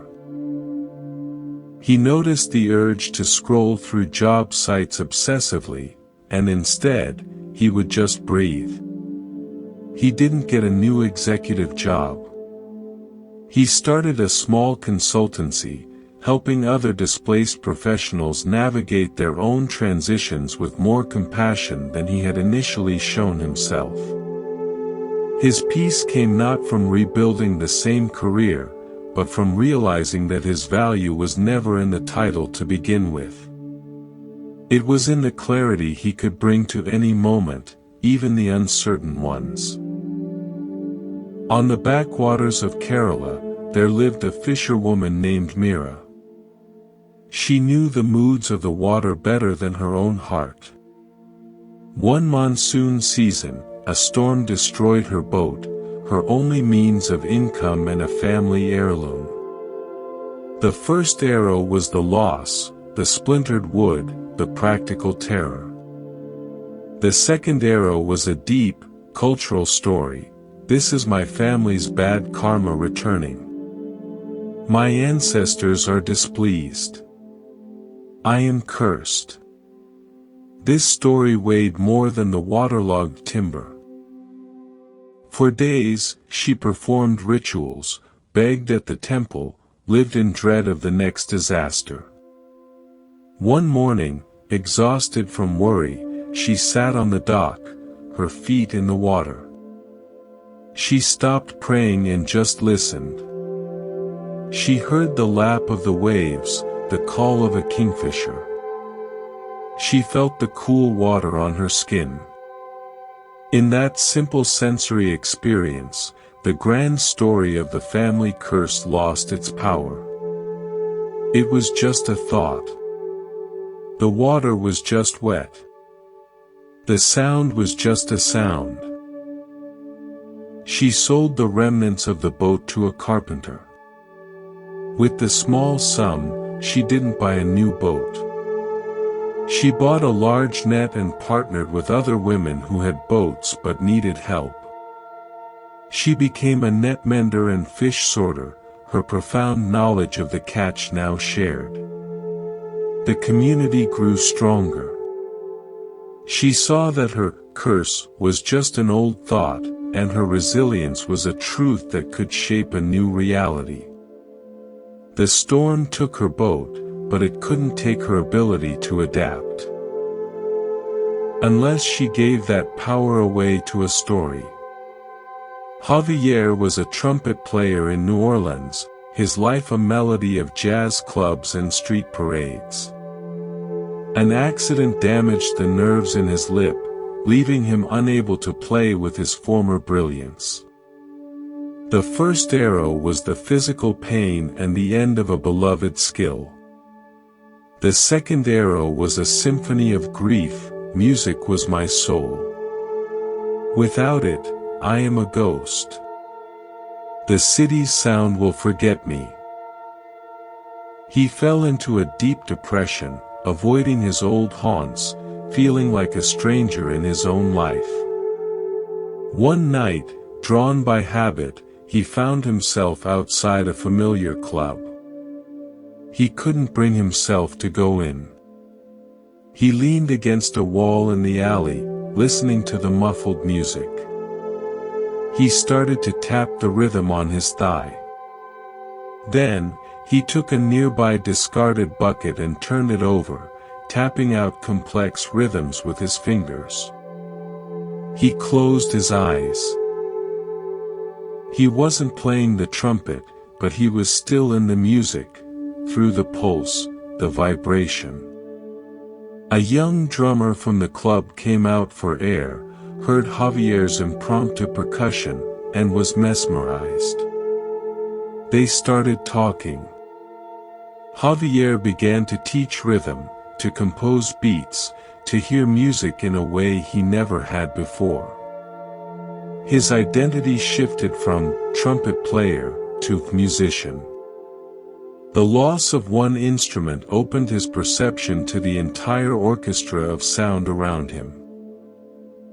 His suffering didn't vanish with a healed lip, it transformed when he stopped clinging to a single note of his identity and started listening to the whole song of his being.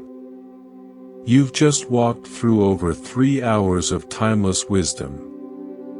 Teachings not meant to decorate your intellect, but to reshape the way you experience every emotion, every breath, every moment of your life. From the piercing clarity of the second arrow to the deep silence that softens the loudest wounds. From the ancient karmic grooves that formed your reflexes to the quiet dissolving of emotional noise in absorbed stillness. Each lesson wasn't about escaping pain, but seeing it clearly, holding it gently, and releasing it wisely. You've seen that emotions are not enemies to defeat, nor identities to cling to. They are weather in the sky of your awareness, rising, passing, never who you truly are. This path doesn't offer quick fixes. It offers tools for transformation. And if you've made it this far, you're already changing. You're not just consuming content. You're learning how to live with clarity, depth, and compassion. So now, pause for a moment and ask yourself, which lesson whispered something to you? Which truth did your heart recognize? If this journey helped you breathe easier, see clearer, or feel more grounded in your own mind, we invite you to join us at Monk's Temple for the next step. Because this path of awakening, it doesn't end here. It deepens, one breath at a time. Thank you for listening. Keep going. You're not alone on this path.